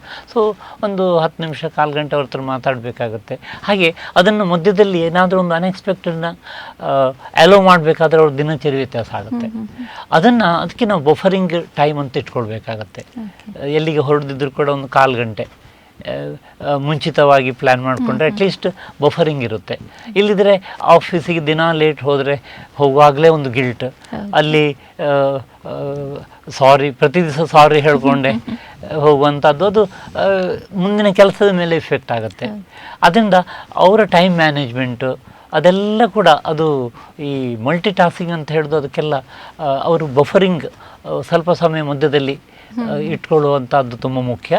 ಮತ್ತು ಅವರಿಗೆ ಅವರ ಒಂದು ಸ್ವಂತಕ್ಕೋಸ್ಕರ ಈಗಾಗಲೇ ಹೇಳಿದಾಗೆ ರಿಲ್ಯಾಕ್ಸೇಷನ್, ಅವರಿಗೂ ರಿಲ್ಯಾಕ್ಸೇಷನ್ ಬೇಕಾಗುತ್ತೆ. ದಿನಕ್ಕೊಂದು ಮಿನಿಮಮ್ ಒಂದು 45 ಮಿನಿಟ್ಸ್ ಅವರಿಗೆ ಮ್ಯೂಸಿಕ್ ಇರ್ಬೋದು, ಅಥವಾ ರಿಲ್ಯಾಕ್ಸೇಷನ್ ಟೆಕ್ನಿಕ್, ಯೋಗ, ಮೆಡಿಟೇಷನ್ ಇದ್ದರೆ ಅವರ ಒಂದು ರೀಜ್ಯುವಿನೇಷನ್ಗೆ. ಈಗ ನಾನು ದಿನ ಇದೇ ಥರ ಮಾಡ್ತಾ ಹೋದರೆ ಒಂದು ದಿವಸ ಬರ್ಸ್ಟ್ ಆಗ್ತೇನೆ. ಅದರಿಂದ ಮಧ್ಯದಲ್ಲಿ ರೀಜ್ಯುನೇಷನ್ ಬೇಕು, ಅವರಿಗೆ ಬ್ರೇಕ್ ಬೇಕಾಗತ್ತೆ. ವೀಕೆಂಡ್ ಬ್ರೇಕ್ ಇರ್ಬೋದು, ಅಥವಾ ದಿನದಲ್ಲಿ ಒಂದು ಅರ್ಧ ಗಂಟೆ ಅವರಷ್ಟಕ್ಕೆ ಅವರ ಫ್ರೆಂಡ್ ಹತ್ರ ಮಾತಾಡ್ಬೋದು, ಅಥವಾ ಮ್ಯೂಸಿಕ್ ಕೇಳ್ಬೋದು. ಹಾಗೆಲ್ಲ ಇದ್ದರೆ ಅದು ರೀಜ್ಯುನೇಷನ್ ಅಂತ ಹೇಳಿದರೆ, ಈ ನಮ್ಮ ಮನಸ್ಸನ್ನುವಂಥದ್ದೊಂದು ಅದು ನಾವು ಯಾವಾಗಲೂ ಅದಕ್ಕೆ ಒತ್ತಡ ಕೊಡ್ತಾ ಹೋದರೆ ಒಂದು ಸಲ ಅದು ಹಾಳಾಗುತ್ತೆ.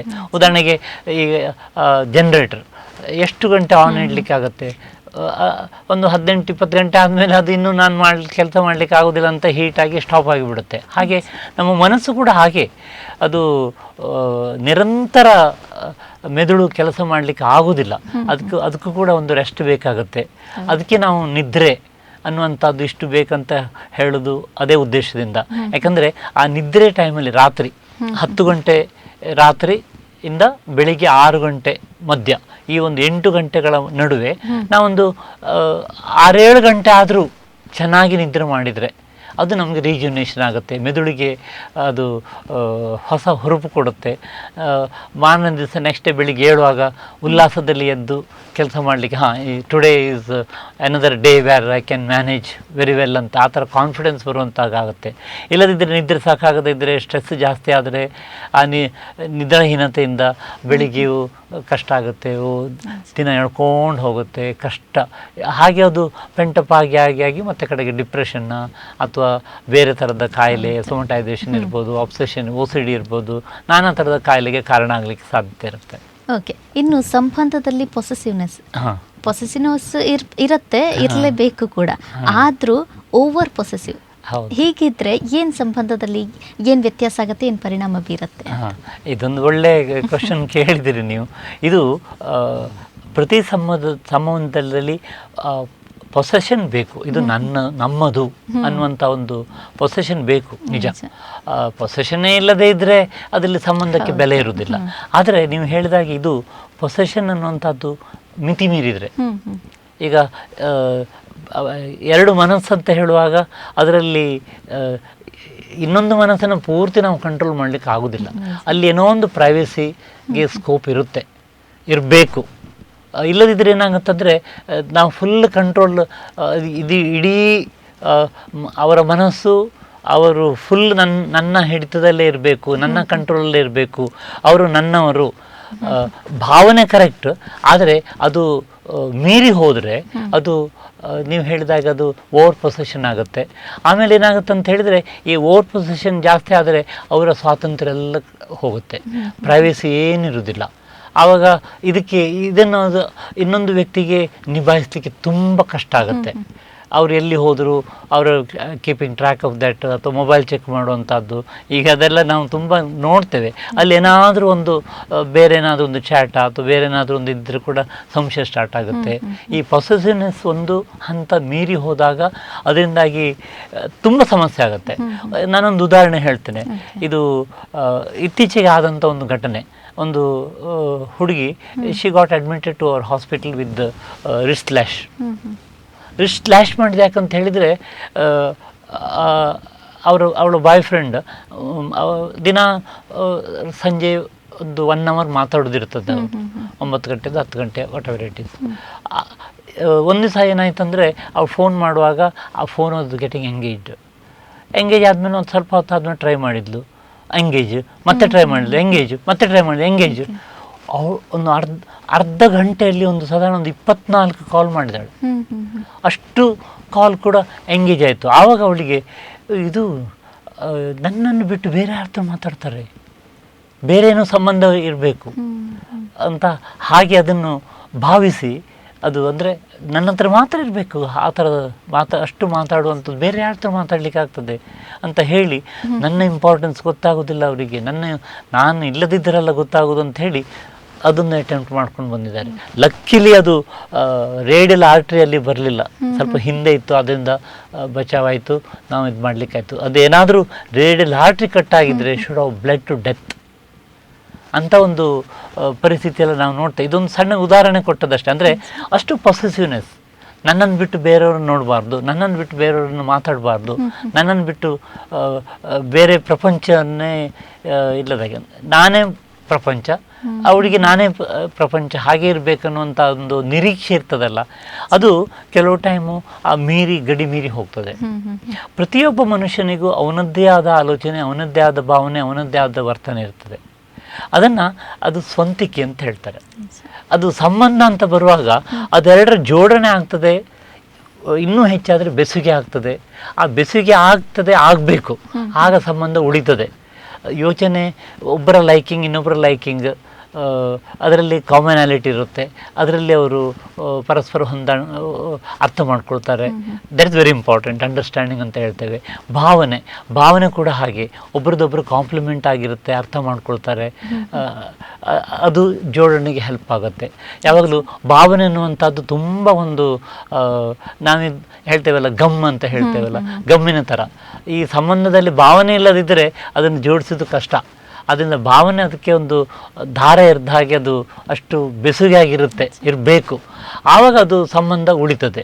ಇದು ಈ ಭಾವನೆ ಅನ್ನುವಂಥದ್ದನ್ನು ಪೂರ ಭಾವನೆ ನನಗೇ ಬೇಕು, ಪೂರ ಟೈಮ್ ನನಗೇ ಬೇಕು, ಪೂರ ನನ್ನದೇ ಪ್ರಪಂಚ ಮಾತ್ರ ಇರಬೇಕು ಅನ್ನುವಂಥ ಒಂದು ಈ ಬೌಂಡ್ರಿ ಮೀರಿ ಹೋದಾಗ ಅದು ಈ ನೀವು ಹೇಳಿದಾಗೆ ಓವರ್ ಪೊಸೆಸಿವ್ನೆಸ್ ಆಗುತ್ತೆ. ಆವಾಗ ಇದಕ್ಕೆಲ್ಲ ಸಂಶಯಕ್ಕೆ ಎಡೆ ಕೊಡುತ್ತೆ. ಅದು ಈಗಾಗಲೇ ಹೇಳಿದಾಗ ಇತ್ತೀಚಿನ ಈಗಿನ ಕಾಲಘಟ್ಟದಲ್ಲಿ ಅದು ಕೀಪಿಂಗ್ ಟ್ರ್ಯಾಕ್ ಇಸ್ ಈಸಿ. ಮುಂಚೆ ಆದರೆ ಅದನ್ನು ಅವರವರಿಗೆ ಅವರದ್ದು ಪ್ರೈವೇಟ್ ಲೈಫ್ ಇರ್ತಿತ್ತು, ಏನೋ ಎಲ್ಲೋ ಹೋಗ್ತಾರೆ, ಮಾಡ್ಕೊಳ್ತಾರೆ, ಬರ್ತಾರೆ. ಈಗ ಹಾಗಲ್ಲ, ಮೊಬೈಲ್ ಇರೋ ಕಾರಣ ಅವ್ರು ಎಲ್ಲಿ ಹೋಗ್ತಾರೆ, ಯಾರ ಹತ್ರ ಮಾತಾಡ್ತಾರೆ, ಏನು ಮಾಡ್ತಾರೆ, ಅವರ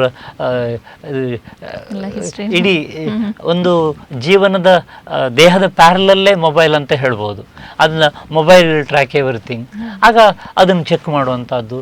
ಒಂದು ಸಲ ಈ ಒಂದು ಸಂಬಂಧದಲ್ಲಿ ಎಸ್ಪೆಷಲಿ ಸ್ಪೌಸ್ ರಿಲೇಷನ್ಶಿಪ್ಪಲ್ಲಿ, ಗಂಡ ಹೆಂಡನ ಸಂಬಂಧದಲ್ಲಿ ಅಥವಾ ಹುಡುಗ ಹುಡುಗಿಯ ಸಂಬಂಧದಲ್ಲಿ ಆ ಒಂದು ಸಂಶಯ ಅನ್ನುವಂಥ ಒಂದು ನಂಬಿಕೆಯ ಮೇಲೆ ಒಂದು ಡೌಟ್ ಬಂದರೆ ಅದು ಬೆಳೀತಾ ಹೋಗ್ತದೆ. ಆವಾಗ ಚೆಕ್ ಮಾಡುವಂಥದ್ದು, ಟ್ರ್ಯಾಕ್ ಮಾಡುವಂಥದ್ದು ಅದೆಲ್ಲ ಜಾಸ್ತಿಯಾಗಿ ಅಲ್ಲೆಲ್ಲ ಒಂದು ಕೋಇನ್ಸಿಡೆಂಟಲ್ಲಿ ಏನಾದರೂ ಒಂದು ಇದ್ದ ಕೂಡಲೇ ಅವರಿಗೆ ನಿರೀಕ್ಷೆ ಮಾಡದ ಒಂದು ಘಟನೆ ಆದ ಕೂಡಲೇ ಅದನ್ನು ತಪ್ಪು ಭಾವಿಸಿ, ಅದು ಸರಿ ತಪ್ಪು ಅವರಿಗೆ ಗೊತ್ತಿರ್ತದೆ, ಅವರವರ ಕಾನ್ಷಿಯಸ್ಸಿಗೆ ಗೊತ್ತಿರುತ್ತೆ. ಅದನ್ನು ಹೀಗಿರ್ಬೋದು ಹಾಗಿರ್ಬೋದು ಅಂಥೇಳಿ ನಾನು ಆಗ ಉದಾಹರಣೆ ಹೇಳಿದೆಲ್ಲ. ನಿಜವಾಗಿ ಆ ಹುಡುಗ ಅವನ ಅಮ್ಮನ ಹತ್ರ ಮಾತಾಡ್ತಾ ಇದ್ದ. ಅವನ ಅಮ್ಮನ ತಮ್ಮ ಅಂದರೆ ಹೇಳಿದ್ರೆ ಸೋದರ ಮಾವ ಹಾರ್ಟ್ ಅಟ್ಯಾಕ್ ಆಗಿ ಹಾಸ್ಪಿಟ್ಲಲ್ಲಿದ್ದರು. ಅದರ ಬಗ್ಗೆ ಅವರು ಡಿಸ್ಕಸ್ ಮಾಡ್ತಾಯಿದ್ರು. ಅದರ ಬಗ್ಗೆ ಏನೆಲ್ಲ ಆಯಿತು ಅಂತ ತಾಯಿ ಹೇಳ್ತಾಯಿದ್ರು. ಹಾಗೆ ಒಂದು 1 ಗಂಟೆ ಹತ್ರ ಅಮ್ಮನ ಹತ್ರ ಮಾತಾಡ್ತಾ ಇದ್ದ. ಅದು ಇವಳು ಬೇರೆ ಅವನಿಗೆ ಸಂಬಂಧ ಉಂಟು ಅಂತೇಳಿ ತಪ್ಪು ಭಾವಿಸಿ, ಅಂದರೆ ಅಷ್ಟು ಪೊಸೆಸಿವ್ನೆಸ್ಸಲ್ಲಿ ಏನೋ ಹಾಗೆ ದುರಂತ ಆಗೋದು ತಪ್ಪಿತು. ಆದರೆ ಅಂಥ ಒಂದು ಘಟನೆಗಳನ್ನು ನಾವು ಸಾಧಾರಣವಾಗಿ ಯಾವಾಗ ನೋಡ್ತೇವೆ. ಆದರೆ ಈ ಪೊಸೆಸಿವ್ನೆಸ್ ಅಂತ ಹೇಳೋದು ಅದು ಅತಿಯಾದರೆ ಸಿಹಿ, ಅತಿಯಾದರೆ ವಿಷ ಆಗುತ್ತೆ, ಟೇಸ್ಟ್ ಆಗೋದಿಲ್ಲ ಅನ್ನೋ ಹಾಗೆ ಅದು ಕೂಡ ಒಂದು ನಾವು ಅದರಿಂದ ಕೂಡ ತೊಂದರೆಗಳನ್ನು ನೋಡ್ತೇವೆ. ಯಾಕಂತ ಹೇಳಿದರೆ ಈ ಸಂಶಯ ಕಾಯಿಲೆಲ್ಲ ಗಂಡ ಹೆಂಡತಿ ಇನ್ಫಿಡಿಲಿಟಿ ಅಂತ ನಾವೇನು ಹೇಳ್ತೇವೆ, ಡೆಲ್ಯೂಷನ್ಸ್, ಅದಕ್ಕೆಲ್ಲ ನಾವು ನೋಡ್ತೇವೆ. ಅದಕ್ಕೆಲ್ಲ ಕಾರಣ ಈ ಪೊಸೆಸಿವ್ನೆಸ್. ಬೆಳಿಗ್ಗೆ ಮನೆಯಿಂದ ಹೊರಟ ಮೇಲೆ ಬ್ಯಾಂಕಿಗೆ ಹೋಗುವಾಗ ಡೌಟ್ ಬರುತ್ತೆ, ಈಗ ಹೆಂಡತಿಯಲ್ಲಿ ಹೋದ್ರೇನೋ ಅವರು ಯಾರ ಹತ್ರ ಮಾತಾಡ್ತಾರೆ ಅಂತ ಅರ್ಧ ದಾರಿಗೆ ಹೋಗಿ ಹಿಂದಿನ ಬಾಗಿಲಿನಿಂದ ಬಂದು ನೋಡಿ ಚೆಕ್ ಮಾಡುವಂಥದ್ದು. ಅಂಥದ್ದೆಲ್ಲ ನಾವು ಎಷ್ಟೋ ಸ್ಟೋರೀಸ್ ಎಲ್ಲ ನಾವು ದಿನನಿತ್ಯ ಹ್ಯಾಂಡಲ್ ಮಾಡ್ತೇವೆ. ಅದು ಅಂದರೆ ಈ ಸಂಶಯ ಅನ್ನುವಂಥದ್ದು ಮಿತಿಮೀರಿ ಹೋದಾಗ ಕೂಡ ಹೀಗೆ ಈ ಥರ ಸಂದರ್ಭಗಳು ಬರುತ್ತೆ. ಅದಕ್ಕೆ ನಾವು ಡೆಲ್ಯೂಷನ್ ಆಫ್ ಇನ್ಫಿಡಿಲಿಟಿ ಅಂತ ಹೇಳ್ತೇವೆ. ಅದೊಂದು ಮಾನಸಿಕವಾಗಿ ಅದು ಸಂಶಯ ಜಾಸ್ತಿಯಾಗಿ ಬರುವಂಥ ಕಾಯಿಲೆ. ಅದರಿಂದ ಈ ಸಂಬಂಧದಲ್ಲಿ ಸಂಶಯ ಅನ್ನುವಂಥದ್ದು ಅಥವಾ ಟ್ರಸ್ಟ್ ಇಶ್ಯೂ, ಅದರಲ್ಲಿ ಏನಾದರೂ ನಾನಾಗಲೇ ಹೇಳಿದೆ, ಟ್ರಸ್ಟ್ ಅನ್ನುವಂಥದ್ದು, ನಂಬಿಕೆ ಅನ್ನುವಂಥದ್ದು 100ಕ್ಕೆ 100 ಇರಬೇಕು, 100%. ಅದರಲ್ಲಿ ಏನಾದರೂ 1% ಅಥವಾ 0.5%, 0.1% ಕಮ್ಮಿ ಆದರೂ ಕೂಡ ಅದು ಮುಂದಿನ ಒಂದು ದಿವಸ ಯಾವುದಕ್ಕಾದರೂ ಒಂದು ತೊಂದರೆಗೆ ಎಡೆ ಮಾಡಿಕೊಡುತ್ತೆ. ಅದರಿಂದ ಟ್ರಾನ್ಸ್ಪರೆನ್ಸಿ ಅಂದರೆ ಆನೆಸ್ಟಿ, ಮತ್ತು ಟ್ರಸ್ಟ್ ನಂಬಿಕೆ, ಮತ್ತು ಅಂಡರ್ಸ್ಟ್ಯಾಂಡಿಂಗ್ ಇನ್ ಕಮ್ಯುನಿಕೇಷನ್, ಇದಿಷ್ಟು ಸಂಬಂಧಗಳನ್ನು ಉಳಿಸ್ಕೊಳ್ಳಿಕ್ಕೆ, ಸಂಬಂಧಗಳನ್ನು ಬೆಳೆಸ್ಕೊಳ್ಳಿಕ್ಕೆ ತುಂಬ ತುಂಬ ತುಂಬ ಇಂಪಾರ್ಟೆಂಟ್. ಅದರಲ್ಲಿ ಸಂಶಯವೇ ಇಲ್ಲ. ಓಕೆ. ಇನ್ನು ಕೆಲವರು ಏನು ಮಾಡ್ತಾರೆ ಅಂದರೆ ತಮ್ಮ ಭಾವನೆಗಳನ್ನು ಹಂಚಿಕೊಳ್ತಾರೆ ಇತರರ ಜೊತೆ, ಆದರೆ ಕೆಲವರು ಅದನ್ನು ಹದುಮಿಟ್ಕೊಳ್ತಾರೆ, ಅವರೊಳಗಡೆನೆ ಬಚ್ಚಿಟ್ಕೊಂಡು. ಅದೇನಾದರೂ ಸಮಸ್ಯೆ ಆಗತ್ತಾ, ಮತ್ತೆ ಮುಂದಿನ ಪರಿಣಾಮ ಬೀರತ್ತಾ ಮುಂದೆ ಅವರ ಲೈಫಲ್ಲಿ ಹೇಗೆ ಅಂತ? ಹೌದು, ಇದು ನೀವು ಈ ಪ್ರಶ್ನೆ ಕೇಳಿದ್ದಕ್ಕೆ ನಾನು ಇಂಡೈರೆಕ್ಟ್ ಆಗಿ ಆನ್ಸರ್ ಮಾಡ್ಬೋದು. ಅದು ಒಬ್ಬರೊಬ್ಬರ ನೇಚರನ್ನು ಹೊಂದ್ಕೊಂಡು ಹೋಗುತ್ತೆ, ಒಬ್ಬರೊಬ್ಬರ ಪರ್ಸನಾಲಿಟಿ.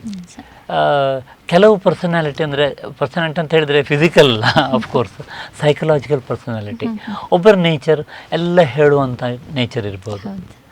ನನಗೆಲ್ಲ ಹೇಳ್ಕೊಂಡ್ರೆ ಸಮಾಧಾನ, ಇಲ್ಲಿದ್ರೆ ಮನಸ್ಸಲ್ಲಿ ಏನೋ ಇದ್ದರೆ ಅದು ಇಟ್ಕೊಳ್ಳಿಕ್ಕೆ ಆಗಲ್ಲ ಅಂಥ ನೇಚರ್ ಇರುವಂಥ ವ್ಯಕ್ತಿಗಳಿರ್ತಾರೆ. ಎಕ್ಸ್ಟ್ರೋವರ್ಟ್ ಅಂತ ಹೇಳ್ತೇವೆ, ಪಟ ಪಟ ಪಟ ಪಟ ಪಟ ಮಾತಾಡ್ತಾ ಇರ್ತಾರೆ, ಎಲ್ಲ ಹೇಳ್ತಾರೆ. ಅದರ ಆಪೋಸಿಟ್ ಆಗಿ ಕೆಲವರು ಇಂಟ್ರೋವರ್ಟ್ ಅಂತ ಇರ್ತಾರೆ. ಅವರ ವ್ಯಕ್ತಿತ್ವ. ಅಂದರೆ ಎಷ್ಟು ಹೇಳಿದ್ರು ಒಂದು ನಗಾಡ್ಕೊಂಡು ಅಷ್ಟೇ ಹೇಳ್ತಾರೆ, ಅವರ ಭಾವನೆಗಳನ್ನು ವ್ಯಕ್ತಪಡಿಸುವುದೇ ಇಲ್ಲ. ಭಾವನೆ ಇಲ್ಲ ಅಂತ ಹೇಳಲಿಕ್ಕೆ ಆಗೋದಿಲ್ಲ, ಮನುಷ್ಯ ಅಂದಮೇಲೆ ಭಾವನೆ ಇದ್ದೇ ಇರ್ತದೆ, ಪ್ರಮಾಣ ಹೆಚ್ಚು ಕಡಿಮೆ ಇರ್ಬೋದು, ಆದರೆ ಭಾವನೆ ಇರುತ್ತೆ. ಆದರೆ ಅವರ ನೇಚರ್ ಅದನ್ನು ವ್ಯಕ್ತಪಡಿಸೋದಿಲ್ಲ, ಒಬ್ಬರ ನೇಚರೇ ಹಾಗಿರುತ್ತೆ. ಅದಕ್ಕೆ ನಾವು ಇಂಟ್ರೋವರ್ಟ್ ಅಂತ ಹೇಳ್ಬೋದು, ಅಥವಾ ಅವರಿಗೆ ಅದರದ್ದು ಇಂಪಾರ್ಟೆನ್ಸ್ ಗೊತ್ತಾಗೋದಿಲ್ಲ. ಆದರೆ ಸಾಮಾನ್ಯವಾಗಿ ಜನರಲ್ಲಿ ಹೇಳಬೇಕಾದ್ರೆ ಈ ಭಾವನೆಗಳನ್ನು ನಾವು ಹಂಚಿಕೊಳ್ಳೋದು ಒಳ್ಳೆಯದು. ಯಾಕಂತ ಹೇಳಿದ್ರೆ ಯಾವಾಗಲೂ ಭಾವನೆಗಳನ್ನು ಒಳಗಿಟ್ಟುಕೊಂಡ ಹಾಗೆ ಅದು ಎಸ್ಪೆಷಲಿ ನೆಗೆಟಿವ್ ದುಃಖ ಅಂಥದ್ದನ್ನು ನಾವು ಒಳಗಿಟ್ಟಾಗ ಅದು ನಮಗೆ ಅದು ನಕಾರಾತ್ಮಕವಾಗಿ ಅದು ನಮ್ಮ ದೇಹದ ಮೇಲೆ ಮನಸ್ಸಿನ ಮೇಲೆ ಪ್ರಭಾವ ಬೀರುತ್ತೆ. ಅದರಿಂದ ಅದು ಉದಾಹರಣೆಗೆ ಹೇಳ್ತಾರೆ, ಈ ಭಾವನೆಗಳನ್ನು ಹಂಚಿಕೊಂಡ್ರೆ ಸುಖ ಕೂಡ ಅಥವಾ ಸಂತೋಷ ಹ್ಯಾಪಿನೆಸ್ ಅದನ್ನು ಹಂಚಿಕೊಂಡ್ರೆ ಹೆಚ್ಚಾಗತ್ತೆ. ಆದರೆ ನೆಗೆಟಿವ್ ಭಾವನೆ ದುಃಖ ಅಥವಾ ಏನಾದ್ರೂ ಕಷ್ಟ ಸುಖ ಎಲ್ಲ ಹಂಚಿಕೊಂಡ್ರೆ ಕಮ್ಮಿ ಆಗುತ್ತೆ, ದುಃಖ ಕಮ್ಮಿ ಆಗುತ್ತೆ, ಸುಖ ಜಾಸ್ತಿ ಆಗುತ್ತೆ. ಅದರಿಂದ ನಾವು ಭಾವನೆಗಳು ಹಂಚಿಕೊಳ್ಳೋದ್ರಿಂದ ಅದರಿಂದ ಬೆನಿಫಿಟೇ ಸಿಗುತ್ತೆ ಅಷ್ಟೇ ಹೊರತು ಅದರಿಂದ ಅದು ಇಟ್ಟುಕೊಂಡ್ರೆ ಅದು ಒಂದು ದಿವಸ ಪೆಂಟಪ್ ಆಗಿ ಅದು ಏನೇನೋ ಆಗ್ಬೋದು. ಅದರಿಂದ ನೀವು ಹೇಳಿದಾಗೆ ಭಾವನೆಗಳನ್ನು ಹಂಚಿಕೊಳ್ಳೋದು ತುಂಬ ಸೂಕ್ತ ಅಂತ ನನ್ನ ಅನಿಸಿಕೆ. ಓಕೆ, ಇದೊಂದು ಪ್ರತಿಯೊಂದು ಮದುವೆಯಾದ ಗಂಡಸಿನ ಪ್ರಶ್ನೆ ಕೂಡ ಇರ್ಬೋದು. ಮದುವೆ ಆದ ನಂತರ ಅವ್ರು ತುಂಬ ಚಾಲೆಂಜಸ್ನ ಫೇಸ್ ಮಾಡ್ತಾರೆ. ಯಾಕಂದರೆ ಆ ಕಡೆ ಅತ್ತೆಗೆ ಕೂಡ, ಅಂದರೆ ಅವರ ಅಮ್ಮ, ಗಂಡಸಿನ ಅಮ್ಮನಿಗೆ ಕೂಡ ಅಷ್ಟೇ ಇಂಪಾರ್ಟೆನ್ಸ್ ಕೊಡಬೇಕಾಗತ್ತೆ, ಇಲ್ಲಿ ಹೆಂಡತಿ ಕೂಡ. ಅವರ ಮಧ್ಯೆ ಇವರು ಸಿಲ್ಕಾಕಿ ಕೊಡ್ತಾರೆ. ಹಾಗಿದ್ರೆ ಆ ಒಂದು ಸಂಬಂಧವನ್ನು ಯಾವ ರೀತಿಯಾಗಿ ಆ ಗಂಡಸಾದವನು ನಿಭಾಯಿಸಿಕೊಂಡು ಹೋಗಬಹುದು ಅಂತೇಳಿ ಇದೊಂದು ಚಾಲೆಂಜಿಂಗ್ ಕ್ವಶನ್ ಮತ್ತು ಚಾಲೆಂಜಿಂಗ್ ಸಿಚುವೇಶನ್ ಕೂಡ. ಇದಕ್ಕೆ ಪೂರ್ವಭಾವಿಯಾಗಿ ನಾನು ಹೇಳಲಿಕ್ಕೆ ಇಷ್ಟಪಡ್ತೇನೆ ಏನಂದರೆ, ಈ ನಮ್ಮ ಸಂಬಂಧಗಳು, ಇಬ್ಬರ ಸಂಬಂಧ, ಒಂದು ಗಂಡು ಹೆಣ್ಣಿನ ಸಂಬಂಧ, ಉದಾಹರಣೆಗೆ ಗಂಡ ಹೆಂಡತಿ ಇರ್ಬೋದು, ಅಥವಾ ಅವರು ಯಾವುದೇ ಒಂದು ಗಂಡು ಹೆಣ್ಣಿನ ಸಂಬಂಧ ಇರುವಾಗ ಅದರಲ್ಲಿ ಆ ಸಂಬಂಧದ ಮಧ್ಯೆ ಯಾರು ಬರಬಾರ್ದು, ಯಾವುದೂ ಬರಬಾರ್ದು. ಎರಡು ಮನಸ್ಸುಗಳ ಮಧ್ಯೆ ಇನ್ನೊಂದು ಮನಸ್ಸು ಬಂದರೆ, ಎರಡು ವ್ಯಕ್ತಿಗಳ ಮಧ್ಯೆ ಇನ್ನೊಂದು ವ್ಯಕ್ತಿ ಬಂದರೆ ಅದು ದೂರ ಆಗ್ತದೆ ಅಷ್ಟೇ ಹೊರತು ಹತ್ತಿರ ಆಗೋದಿಲ್ಲ. ಆದ್ದರಿಂದ ನಾವು ಈ ನಮ್ಮ ವೃತ್ತಿಯಲ್ಲಿ ಕೂಡ ನಾವು ಅದನ್ನೇ ನಾವು ಪಾಲಿಸ್ತೇವೆ. ಕೌನ್ಸಿಲಿಂಗ್ ಇರ್ಬೋದು ಅಥವಾ ಥೆರಪಿ ಇರ್ಬೋದು, ಅದರಲ್ಲೆಲ್ಲ ಅವರ ಒಂದು ಸಮಸ್ಯೆಗಳಿಗೆ, ಗಂಡ ಹೆಂಡತಿ ಸಮಸ್ಯೆ ಇರ್ಬೋದು ಅಥವಾ ಇಂಟರ್ಪರ್ಸನಲ್ ಪ್ರಾಬ್ಲಮ್ ಇರ್ಬೋದು, ಅವರ ಒಂದು ಯೂನಿಟ್, ಗಂಡ ಹೆಂಡತಿ ಅಂದರೆ ನಾವು ಯಾವಾಗಲೂ ಒಂದು ಯೂನಿಟ್ ಅಂತ ತಗೊಳ್ಳೋದು. ಆ ಯೂನಿಟ್ಟಿನ ಮಧ್ಯೆ ನಾವು ಸಹ ಮೆಂಟಲ್ ಹೆಲ್ತ್ ಪ್ರೊಫೆಷನಲ್ಸ್ ಕೂಡ ಮಧ್ಯದಲ್ಲಿ ಹೋಗಲಿಕ್ಕಿಲ್ಲ. ನಾವು ಹೊರಗಿಂದ ಸಜೆಷನ್ಸ್ ಕೊಟ್ಟು, ಹೊರಗಿಂದ ಅವರ ಸಮಸ್ಯೆಗಳನ್ನು ಕೇಳಿ, ಹೊರಗಿಂದ ಅವರ ಪ್ರಾಬ್ಲಮ್ಸನ್ನು ಅರ್ಥ ಮಾಡಿಕೊಂಡು, ನೀವು ಹೀಗೆ ಅಂತ ನಾವು ಅವರ ಸಮಸ್ಯೆಗಳಿಗೆ ಅವರಿಂದನೇ ಪರಿಹಾರವನ್ನು ತೋರಿಸ್ಕೊಂಡು, ಅವರದ್ದು ಸಮಸ್ಯೆ ಅವರದ್ದು, ನಮ್ಮದಲ್ಲ.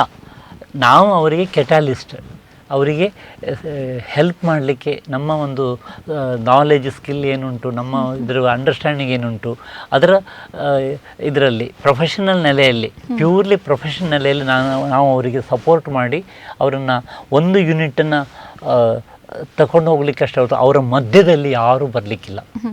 ಮಧ್ಯದಲ್ಲಿ ಇನ್ನೊಂದು ಮನಸ್ಸು, ಇನ್ನೊಂದು ವ್ಯಕ್ತಿ ಅಥವಾ ಇನ್ನೊಂದು ಆಲೋಚನೆ ಬಂತಂತ ಹೇಳಿದರೆ ಅದು ದೂರ ಆಗ್ತದೆ.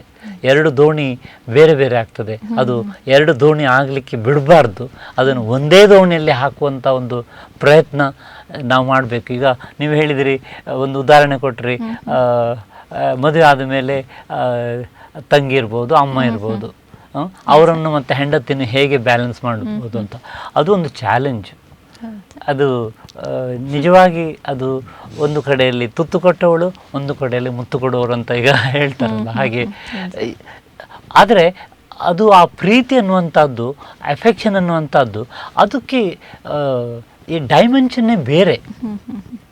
ಈಗ ಹೆಂಡತಿ ಹತ್ರ ಅಥವಾ ಸ್ಪೌಸ್ ಹತ್ರ ಇರುವಂಥ ಒಂದು ಪ್ರೀತಿಯ ಒಂದು ಅದರದ ಅರ್ಥ ಮತ್ತು ತಂದೆ ತಾಯಿ ಅಥವಾ ನಮ್ಮ ಅಕ್ಕ ತಂಗಿ ಅವ್ರ ಹತ್ರ ಇರುವಂಥ ಒಂದು ಪ್ರೀತಿ ಅಫೆಕ್ಷನ್ಸ್ ಇರ್ತಾರಲ್ಲ, ಅದರ ಅರ್ಥ ಬೇರೆ ಅಂತ ನಾವು ಅದನ್ನು ತಿಳ್ಕೊಳ್ಬೇಕು. ಇಲ್ಲದಿದ್ದರೆ ಅದು ಇಟ್ ಈಸ್ ನಾಟ್ ಕಂಪ್ಯಾರಬಲ್. ನನ್ನ ಹೆಂಡತಿ ಹತ್ರ ನಾನು ಹೆಚ್ಚು ಮಾತಾಡ್ತೇನೆ, ನನ್ನ ಹೆಂಡತಿ ಹತ್ರ ಹೆಚ್ಚು ಹೊತ್ತಿರ್ತೇನೆ, ಹೆಂಡತಿ ಹತ್ರ ಹೆಚ್ಚು ಭಾವನೆ ಹೇಳ್ತೇನೆ ಅಂತ ಕೂಡಲೇ ಬೇರೆಯವ್ರನ್ನ ನೆಗ್ಲೆಕ್ಟ್ ಮಾಡ್ತೇನೆ ಅಂತ ಖಂಡಿತ ಅಲ್ಲ. ಅದು ಮೇ ಬಿ ಆ ಸಿಚುವೇಶನ್ ಆ ಸಿಚುವೇಶನನ್ನು ಅವರು ಅರ್ಥ ಮಾಡ್ಕೊಂಡ್ರೆ ಆಗ್ತದೆ ಅಷ್ಟೇ ಹೊರತು, ಇಲ್ಲದಿದ್ದರೆ ಹೆಂಡತಿಯೊಟ್ಟಿಗೆ ಇರ್ತಾರೆ, ಅಥವಾ ಹೆಂಡತಿ ಎಣಿಸೋದು ಗಂಡನ ಮನೆಯವರೊಟ್ಟಿಗೆ ಇರ್ತಾರೆ, ಅತ್ತೆ ಅತ್ತೆ ಹೇಳಿದಾಗ ಅಂದರೆ ಅವ್ರ ಅಮ್ಮ ಹೇಳಿದಾಗೆ ಎಲ್ಲ ಕೇಳ್ತಾರೆ. ಅದನ್ನು ಈ ಬ್ಯಾಲೆನ್ಸ್ ಮಾಡುವಂಥದ್ದು ಈ ಗಂಡಸಿಗೆ ಚಾಲೆಂಜ್. ಅದು ಕಷ್ಟ ಇರ್ಬೋದು, ಆದರೆ ಮಾಡಬೇಕಾಗುತ್ತೆ. ಯಾಕಂದರೆ ಅದನ್ನು ಚಾಲೆಂಜ್ ಆಗಿ ತಗೊಳ್ಬೇಕಷ್ಟೇ, ಅದನ್ನು ಓಡಿ ಹೋಗ್ಲಿಕ್ಕಂತೂ ಖಂಡಿತ ಆಗೋದಿಲ್ಲ. ಯಾಕಂದರೆ ಈ ತಕ್ಕಡೆಯನ್ನು ತೂಗಿಸುವಾಗಿ ಎರಡು ಕಡೆಯಲ್ಲಿ ಬ್ಯಾಲೆನ್ಸ್ ಮಾಡಲೇಬೇಕಾಗತ್ತೆ. ಆವಾಗ ಇದರಲ್ಲಿ ಅವರ ಸಹಕಾರ, ಪ್ರತಿಯೊಬ್ಬರ ಸಹಕಾರ ಇದು ಇಂಪಾರ್ಟೆಂಟ್. ಅವರು ಅರ್ಥ ಮಾಡ್ಕೊಳ್ಳೋದು ಇಂಪಾರ್ಟೆಂಟ್. ಕಾಪರೇಷನ್, ಅಂಡರ್ಸ್ಟ್ಯಾಂಡಿಂಗ್, ಮತ್ತು ಇದರಲ್ಲಿ ಎಲ್ಲ ಈ ಸಂಬಂಧಗಳಲ್ಲಿ ನಾವು ಏನೆಲ್ಲ ಮೌಲ್ಯಗಳು ಹೇಳ್ತೇವೆ ಅದೆಲ್ಲ ಇದರಲ್ಲಿ ಬಂದರೆ ಮಾತ್ರ ಸಾಧ್ಯ, ಉಳಿಸ್ಕೊಳ್ಳಿಕ್ಕೆ ಸಾಧ್ಯ ಆಗುತ್ತೆ. ಇಲ್ಲದಿದ್ದರೆ ಎಲ್ಲಿಯಾದರೂ ಅದರಲ್ಲಿ ಒಂದು ತಂತಿ ಎಲ್ಲಿಯಾದರೂ ಹೆಚ್ಚು ಕಡಿಮೆ ಆದರೆ ಅದು ಒಡೆದ್ರೆ ಆ ತಂತಿ ಮತ್ತೆ ವಾಪಸ್ ಜೋಡಿಸ್ಲಿಕ್ಕೆ ಭಾರಿ ಕಷ್ಟ. ಸಾಧ್ಯ ಇಲ್ಲ ಅಂತಲ್ಲ, ಆದರೆ ತುಂಬ ನಾವು ಸ್ಟ್ರಗಲ್ ಮಾಡಬೇಕಾಗತ್ತೆ. ಅದು ಮತ್ತು ಎಲ್ಲೆಲ್ಲಿಗೂ ಹೋಗುತ್ತೆ. ಸಂಬಂಧಗಳು ಬೇರ್ಪಡಲಿಕ್ಕೆ ಅದು ಕಾರಣ ಆಗ್ಬೋದು, ಮನೆ ಒಡಿಲಿಕ್ಕೆ ಕಾರಣ ಆಗ್ಬೋದು. ಅದರಿಂದ ಇದನ್ನು ಒಂದು ಪ್ರತಿಯೊಬ್ಬರನ್ನು ಗೌರವಿಸುವಂಥದ್ದು, ಅವರನ್ನು ಅರ್ಥ ಮಾಡಿಕೊಳ್ಳುವಂಥದ್ದು, ಅವರ ಭಾವನೆಗಳಿಗೆ, ಅವರ ಯೋಚನೆಗಳಿಗೆ ನಾವು ಬೆಲೆ ಕೊಟ್ಟು ಅದನ್ನು ಕೂಡ ಹೀಗೂ ಕೂಡ ಆಗುತ್ತೆ ಅನ್ನುವಂಥದ್ದು ಸಾಧ್ಯ ಇದೆ. ಇದು ನಾನು ಮದುವೆ ಆಗಿ ಬಂದ ಕೂಡಲೇ ಎಲ್ಲ ಗಂಡ ನನ್ನ ಕಡೆಯೇ ಇರಬೇಕಂತೇಳಿ ಹಾಗೆ ಭಾವಿಸೋದು, ನಿರೀಕ್ಷೆ ಇರ್ಬೋದು, ಆದರೆ ಆ ನಿರೀಕ್ಷೆ ಅತಿ ಆಗಬಾರ್ದು. ಅದರೊಟ್ಟಿಗೆ ಗಂಡನ ಒಂದು ಜವಾಬ್ದಾರಿ ಏನುಂಟು ಅದನ್ನು ಅರ್ಥ ಮಾಡಿಕೊಂಡು ಅವರೊಟ್ಟಿಗೆ ಕೈ ಜೋಡಿಸ್ಕೊಂಡು ಒಟ್ಟಿಗೆ ಇದ್ದರೆ ಅವರಿಗೂ ಕೂಡ ಕಾನ್ಫಿಡೆನ್ಸ್ ಬರುತ್ತೆ. ಇದು ಗಂಡ ಹೆಂಡತಿಯಲ್ಲಿ ಅವರದ್ದು ಗಂಡನ ರೋಲ್, ಹೆಂಡತಿ ರೋಲ್, ಅವರ ರೋಲ್ ಅಂತ ಅಲ್ಲ. ಇದು ಎರಡು ಮನಸ್ಸುಗಳ ಒಂದು ಜವಾಬ್ದಾರಿ. ಅವರವರ ಜವಾಬ್ದಾರಿಯನ್ನು ಅವರವರು ಅರ್ಥ ಮಾಡಿಕೊಂಡು ಪರಸ್ಪರ ಸಹಕಾರ ಕೊಟ್ಟರೆ, ಕಾಪರೇಷನ್ ಕೊಟ್ಟರೆ ಅದು ಒಗ್ಗಟ್ಟಾಗುತ್ತೆ. ಆಗ ಸಂಬಂಧ ಇನ್ನೂ ಒಳ್ಳೆಯದಾಗುತ್ತೆ, ಅದು ಬೆಳೀತದೆ, ಅದು ಸಂಬಂಧ ಬೆಸುಗೆ ಆಗುತ್ತೆ. ಅದು ಬರೀ ಜೋಡಣೆ ಅಲ್ಲ, ಬೆಸುಗೆ ಆಗುತ್ತೆ. ಆ ಬೆಸುಗೆ ಅಂತ ಹೇಳಿದರೆ ಗೊತ್ತಿರ್ಬೋದು, ಅಷ್ಟು ಸ್ಟ್ರಾಂಗ್ ಇರುತ್ತೆ. ಅದು ಸ್ಟ್ರಾಂಗ್ ಆಗಬೇಕಾದ್ರೆ ಇದೆಲ್ಲ ಒಂದೊಂದು ಪ್ರತಿಯೊಂದನ್ನು ಒಟ್ಟಿಗೆ ಚಾಲೆಂಜ್ ಆಗಿ ತಗೊಂಡಾಗಿ ಹೋದರೆ ಮಾತ್ರ ಆಗುತ್ತೆ. ಯಾವಾಗಲೂ ಇದು ನೀವು ಹೇಳಿದ್ದನ್ನು ಇನ್ನೊಂದು ಥರದಲ್ಲಿ ಅರ್ಥೈಸ್ಕೊಳ್ಬೇಕಾದ್ರೆ, ಇಲ್ಲಿ ನಾವು ನಮ್ಮ ಸಮಸ್ಯೆ ಇದು ನಾನೀಗ ಬಂದ ಮೇಲೆ ಹೊರಗಿನ ಕುಟುಂಬದಿಂದ ಬಂದರೂ ಕೂಡ ನಾನು ಈ ಮನೆಯವಳು, ನಾನು ಈ ಮನೆಯಲ್ಲಿ ಇವರ ಒಟ್ಟಿಗಿರೋದು, ಇವರು ನಮ್ಮವರು ಅಂತ ಆ ಭಾವನೆ ಬರುವಂಥದ್ದು ಮುಖ್ಯ. ನಾನು ಹೊರಗಿಂದ ಬಂದವಳು, ನನ್ನನ್ನು ಮಾತ್ರ ಇಲ್ಲಿ ನೋಡಬೇಕು, ನಾನು ಅವರೊಟ್ಟಿಗೆ ಬೆರೆಯುವುದಿಲ್ಲ ಅಂತ ಆ ಥರ ಅಲ್ಲ. ಅದು ಎಸ್ಪೆಷಲಿ ಗಂಡ ಹೆಂಡತಿಯ ಮಧ್ಯೆ ಆ ಒಂದು ಈ ಅನ್ನುವಂಥದ್ದು, ಇದು ನಮ್ಮ ಸಮಸ್ಯೆ, ಅವರ್ ಪ್ರಾಬ್ಲಮ್, ಅವರ್ ಚಾಲೆಂಜಸ್. ಇದು ನಿನ್ನ ಸಮಸ್ಯೆ, ಇದು ನನ್ನ ಸಮಸ್ಯೆ, ಇದು ನಿನ್ನದು, ಇದು ನನ್ನದು ಅಂದ ಕೂಡಲೇ ಅಲ್ಲಿ ಮಧ್ಯದಲ್ಲಿ ಗ್ಯಾಪ್ ಬರುತ್ತೆ. ಅದರಲ್ಲಿ ಈಗೋ ಅನ್ನುವಂಥದ್ದು ನಾವು ಹೇಳ್ತೇವೆ, ಅನ್ನುವಂಥದ್ದು ತುಂಬ ರೋಲ್ ಪ್ಲೇ ಮಾಡುತ್ತೆ. ಅದರಲ್ಲಿ ಅಂದ ಬಂದ ಕೂಡಲೇ ಇದು ನನ್ನದು, ಇದು ನನ್ನದು, ಇದು ನಿನ್ನ ಹಣ, ಇದು ನನ್ನ ಹಣ, ಇದು ನಿನ್ನ ಮನೆ, ಇದು ನಮ್ಮ ಮನೆ. ನಿಮ್ಮ ಮನೆಯಲ್ಲಿ ನಮ್ಮನೆ ಅಲ್ಲಿ, ಇದು ಯಾರ ಮನೆ, ಇದು ನನ್ನ ಗಂಡನ ಮನೆ. ಅಂದರೆ we should be able to accept, ಅದನ್ನು ಸ್ವೀಕಾರ ಮಾಡಬೇಕು. ಗಂಡನ ಮನೆ ನನ್ನ ಮನೆ, ಅಥವಾ ಹೆಂಡತಿ ಮನೆಯೂ ನನ್ನ ಮನೆ, ಅದು ನನ್ನ ಮನೆ, ನಮ್ಮದಂತ ಆದ ಕೂಡಲೇ ಆವಾಗ ಅದು ಬಿಲಾಂಗಿಂಗ್ನೆಸ್ ಜಾಸ್ತಿ ಆಗುತ್ತೆ, ಹಾಗೂ ಜವಾಬ್ದಾರಿ ಜಾಸ್ತಿ ಆಗುತ್ತೆ. ಅದು ಕೂಡ ನನ್ನದೊಂದು ಜವಾಬ್ದಾರಿ ಅನ್ನೋಂಥ ಪರಿಸ್ಥಿತಿ ನಿರ್ಮಾಣ ಆದರೆ ಮಾತ್ರ ಇದನ್ನು ಚಾಲೆಂಜ್ ಆಗಿ ಒಗ್ಗಟ್ಟಲ್ಲಿ ಹೇಳ್ತಾರಲ್ಲ, ಒಗ್ಗಟ್ಟಲ್ಲಿ ಬಲ ಇದೆ ಅಂತ. ಖಂಡಿತ ಒಗ್ಗಟ್ಟಲ್ಲಿ ಎರಡು ಒಟ್ಟಿಗಾದರೂ ಒಗ್ಗಟ್ಟೆ, ಎರಡು ಮನಸ್ಸು ಒಟ್ಟಿಗಾದರೆ ಒಗ್ಗಟ್ಟೆ. ಆ ಒಗ್ಗಟ್ಟಿಂದ ಯಾವುದೇ ಪರಿಸ್ಥಿತಿಯನ್ನು ಎದುರಿಸಲಿಕ್ಕೆ ಸಾಧ್ಯ ಆಗುತ್ತೆ. ಅದು ಚಾಲೆಂಜ್ ಆಗಿ ತಗೊಳ್ಬೇಕಷ್ಟೇ ಹೊರತು ಅದನ್ನು ಸಮಸ್ಯೆ ಆಗಿ ತಗೊಳ್ಳಿಕ್ಕೆ ಬಾರ್ದು. We have to do that. Okay, ಇನ್ನು ಅತ್ತೆ ಸೊಸೆ ಸಂಬಂಧದ ಬಗ್ಗೆ ಮಾತಾಡೋದಾದ್ರೆ, ಇಬ್ರು ಕೂಡ ಹೆಣ್ಣೆ ಇರ್ತಾರೆ. ಅವರ ಮನೆಯಲ್ಲಿರ್ಬೇಕಾದ್ರೆ ಅವರ ಸ್ಥಾನ ಬೇರೆ ಇರುತ್ತೆ, ಅವರ ಭಾವನೆಗಳು ಕೂಡ ಬೇರೆ ಇರುತ್ತೆ. ಇನ್ನು ಅತ್ತೆ ಆದವಳು ಸೊಸೆಯಾಗೇ ಬಂದಿರ್ತಾಳೆ, ಆದ್ರೆ ಅತ್ತೆ ಆದ ತಕ್ಷಣ ಅವಳ ಮೆಂಟಾಲಿಟಿ ಚೇಂಜ್ ಆಗುತ್ತೆ. ಇನ್ನು ಸೊಸೆ ಕೂಡ ಹಾಗೆ, ಒಂದು ಮನೆಗೆ ಬಂದ ತಕ್ಷಣ ಸೊಸೆ ಮಗಳಾಗಿ ಅವಳ ಮೆಂಟಾಲಿಟಿ ಚೇಂಜ್ ಇರುತ್ತೆ, ಸೊಸೆಯಾಗಿ ಚೇಂಜ್ ಇರುತ್ತೆ. ಹಾಗಿದ್ರೆ ಈ ಸ್ಥಾನ ಬದಲಾದಂತೆ ಅವರ ಭಾವನೆ ಯಾಕೆ ಬದಲಾಗತ್ತೆ ಅಂತ? ಹೌದು, ಇದೊಂದು ನಾವು ನಿಜವಾಗಿ ಹೇಳಬೇಕಾದ್ರೆ ಈಗಿನ ಒಂದು ಕಾಲಘಟ್ಟದಲ್ಲಿ ಇಂಥ ಸಮಸ್ಯೆಗಳು ಅಷ್ಟು ನಮಗೆ ಚಾಲೆಂಜ್ ಆಗಿ ಕಾಣುವುದಿಲ್ಲ. ಯಾಕಂದರೆ may be because of education, may be because of the awareness, may be because of ಎಲ್ಲ ಕಡೆ ನೋಡ್ತಾರೆ, ಎಲ್ಲ ಕುಟುಂಬಗಳು ನೋಡ್ತಾರೆ, ಅಯ್ಯೋ ನಾನು ಹೀಗೆ ಸೊಸೆಯನ್ನು ಈ ಥರ ನಡೆಸ್ಕೊಂಡ್ರೆ ನನಗೆ ಕಷ್ಟ ಆಗುತ್ತೆ. ನಿನ್ನೆ ಕೂಡ ಹಾಗೆ ನಾವು ಬೇರೆ ಇರುವ ಈಗ ಯಾಕಂತ ಹೇಳಿದ್ರೆ ಈಗ ಜನ್ರೇಷನ್ ಗ್ಯಾಪ್ ಅನ್ನುವಂಥದ್ದು ಮುಂಚಿನ ಹಾಗೆ ಅಲ್ಲ. ಈಗ ಮುಂಚೆ 1-2 ದಶಕ ಇದ್ದರೆ ಗ್ಯಾಪ್ ಇದ್ದರೆ ಜನ್ರೇಷನ್ ಗ್ಯಾಪ್ ಅಂತ ಹೇಳುವಂಥ ಒಂದು ಟೈಮ್ ಇತ್ತು. ಈಗ 2 ದಶಕ ಅಲ್ಲ, 1-2 ವರ್ಷ ಹೆಚ್ಚು ಕಡಿಮೆ ಆದರೆ ಕೂಡ ಅವರು ತುಂಬ ಓಲ್ಡ್, ಅವರು ಥಿಂಕಿಂಗ್ ಓಲ್ಡ್. ಹಾಗೆ ಅಂದರೆ ಅದು ಕೂಡ ಅತ್ತೆ ಸೊಸೆಯಲ್ಲಿ ಕೂಡ ಅದು ಕೂಡ ಬರುತ್ತೆ. ಅದರಿಂದ ಈ ರೋಲ್ ಚೇಂಜ್ ಆದ ಕೂಡಲೇ ಭಾವನೆ ಚೇಂಜ್ ಆಗಬೇಕಂತೇಳಿ ಹಾಗೇನಿಲ್ಲ. ಅದು everything depends upon the understanding. ಅವರು ಕೂಡ ಇನ್ನೊಂದು ಹೆಣ್ಣು, ಅವರು ಕೂಡ ಇನ್ನೊಂದು ನನ್ನ ಹಾಗೆ ಬಂದಿರುವಂಥ ಒಂದು ನಾನು ಅನುಭವಿಸಿ ಎಲ್ಲ ಕಷ್ಟಪಟ್ಟೆಲ್ಲ ಬಂದ ಹಾಗೆ ಈ ಮನೆಗೆ ಬಂದಂಥ ಸೊಸೆ ಅಂತ ಆ ಥರ ಮನೋಭಾವನೆಯಲ್ಲಿ ಅವರು ಮಗಳನ್ನು ಹೇಗೆ ಆ್ಯಕ್ಸೆಪ್ಟ್ ಮಾಡ್ತಾರೆ ಹಾಗೆ ಸೊಸೆಯನ್ನು ಆ್ಯಕ್ಸೆಪ್ಟ್ ಮಾಡಿದರೆ ಈ ಥರ ಸಮಸ್ಯೆ ಬರುವುದಿಲ್ಲ. ಯಾಕಂತೇಳಿದರೆ ಮಗಳನ್ನು ಆಗ ಅಲ್ಲಿ ಅನ್ಕಂಡೀಷನಲ್ ಲವ್ ಬರುತ್ತೆ. ಈ ತಾಯಿ ಮಗಳ ಅಥವಾ ತಾಯಿ ಮಗನ ಸಂಬಂಧ ಅಂತ ಹೇಳೋದು ಅದೊಂದು ಬೇರೆ ವಿಚಾರ. ಆದರೆ ಇದು ಅವರು ಆ್ಯಕ್ಸೆಪ್ಟ್ ಮಾಡಿ, ಅಂದರೆ ಸ್ವೀಕಾರ ಮಾಡಿ ಸೊಸೆಯನ್ನು ಕೂಡ ಅದೇ ಇದರಲ್ಲಿ ಗೌರವಿಸಬೇಕಾಗುವಂಥದ್ದು. ಆ ಥರ ಮಾಡಿಕೊಂಡ್ರೆ ಸಮಸ್ಯೆ ಬರುವುದಿಲ್ಲ. ಅದೇ ಪರಸ್ಪರ ಯಾವಾಗಲೂ ಸಂಬಂಧ ಉಳಿಬೇಕಾದ್ರೆ ಅದು ಎರಡೂ ಕಡೆಯಿಂದ ಕೂಡ ಸ್ಪಂದನೆ ಬರಬೇಕು, ಪರಸ್ಪರ. ಆದ್ದರಿಂದ ತಾಯಿ ಇದು ಅತ್ತೆ ಸೊಸೆದು ಸಂಬಂಧ ಅಂತ ಹೇಳುವಾಗ ಅದರಲ್ಲಿ ಇಬ್ಬರು ಕೂಡ ಅರ್ಥ ಮಾಡ್ಕೊಳ್ಬೇಕು, ಇಬ್ಬರು ಕೂಡ ಭಾವನೆಗಳನ್ನು ಯೋಚನೆಗಳನ್ನು ಅಂಡರ್ಸ್ಟ್ಯಾಂಡಿಂಗಲ್ಲಿ ತಗೊಂಡು ಹೋಗಿ ಅವರ ರೋಲ್ ಏನು, ಅವರದ್ದು ಸಮಸ್ಯೆಗಳನ್ನ ಅವರ ಪೊಸಿಷನನ್ನು ಅರ್ಥ ಮಾಡಿಕೊಂಡು ಇವರು ಹೊಂದ್ಕೊಂಡ್ರೆ, ಇವರ ಪೊಸಿಷನ್ ಅರ್ಥ ಮಾಡಿಕೊಂಡು ಅವರು ಹೊಂದ್ಕೊಂಡ್ರೆ ಅದು ಚೆನ್ನಾಗಿ ಹೋಗ್ತದೆ ಅಷ್ಟೇ ಹೊರತು ಇಲ್ಲದಿದ್ದರೆ ಅತ್ತೆಗೊಂದು ಕಾಲ ಸೊಸೆಗೊಂದು ಕಾಲ ಅಂತ ಹೇಳುವ ಹಾಗೆ ಈಗ ನಾನು ಅತ್ತೆ ಆಗಿದ್ದೇನೆ, ಈಗ ನನ್ನ ರೋಲ್ ಕಂಟ್ರೋಲ್ ಮಾಡೋದು ಅನ್ನುವಂಥದ್ದು ಆ ಥರ ಭಾವನೆ ಬಂದರೆ ಅದು ಕುಟುಂಬ ಒಡಿಲಿಕ್ಕಾಗ್ತದೆ, ಸಂಬಂಧ ಒಡಿತದೆ ಅಷ್ಟೇ ಹೊರತು ಅದು ಬೆಳೆಯುವುದಿಲ್ಲ. ಅದರಿಂದ ಇದರಲ್ಲಿ ಅತ್ತೆ ಮನೆಯಲ್ಲಿದ್ದರೆ ಅಥವಾ ಹಿರಿಯರು ಮನೆಯಲ್ಲಿದ್ದರೆ ತುಂಬ ಅಡ್ವಾಂಟೇಜಸ್ ಇರುತ್ತೆ. ಈಗ ನಾನು ಏನು ಕೆಲಸ ಇದ್ದರೆ, ಅಡುಗೆ ಕೆಲಸ ಇದ್ದರೆ ಬಿಟ್ಟು ಹೋಗ್ಬೋದು ಆಫೀಸಿಗೆ, ಅತ್ತೆ ನೋಡ್ತಾರೆ.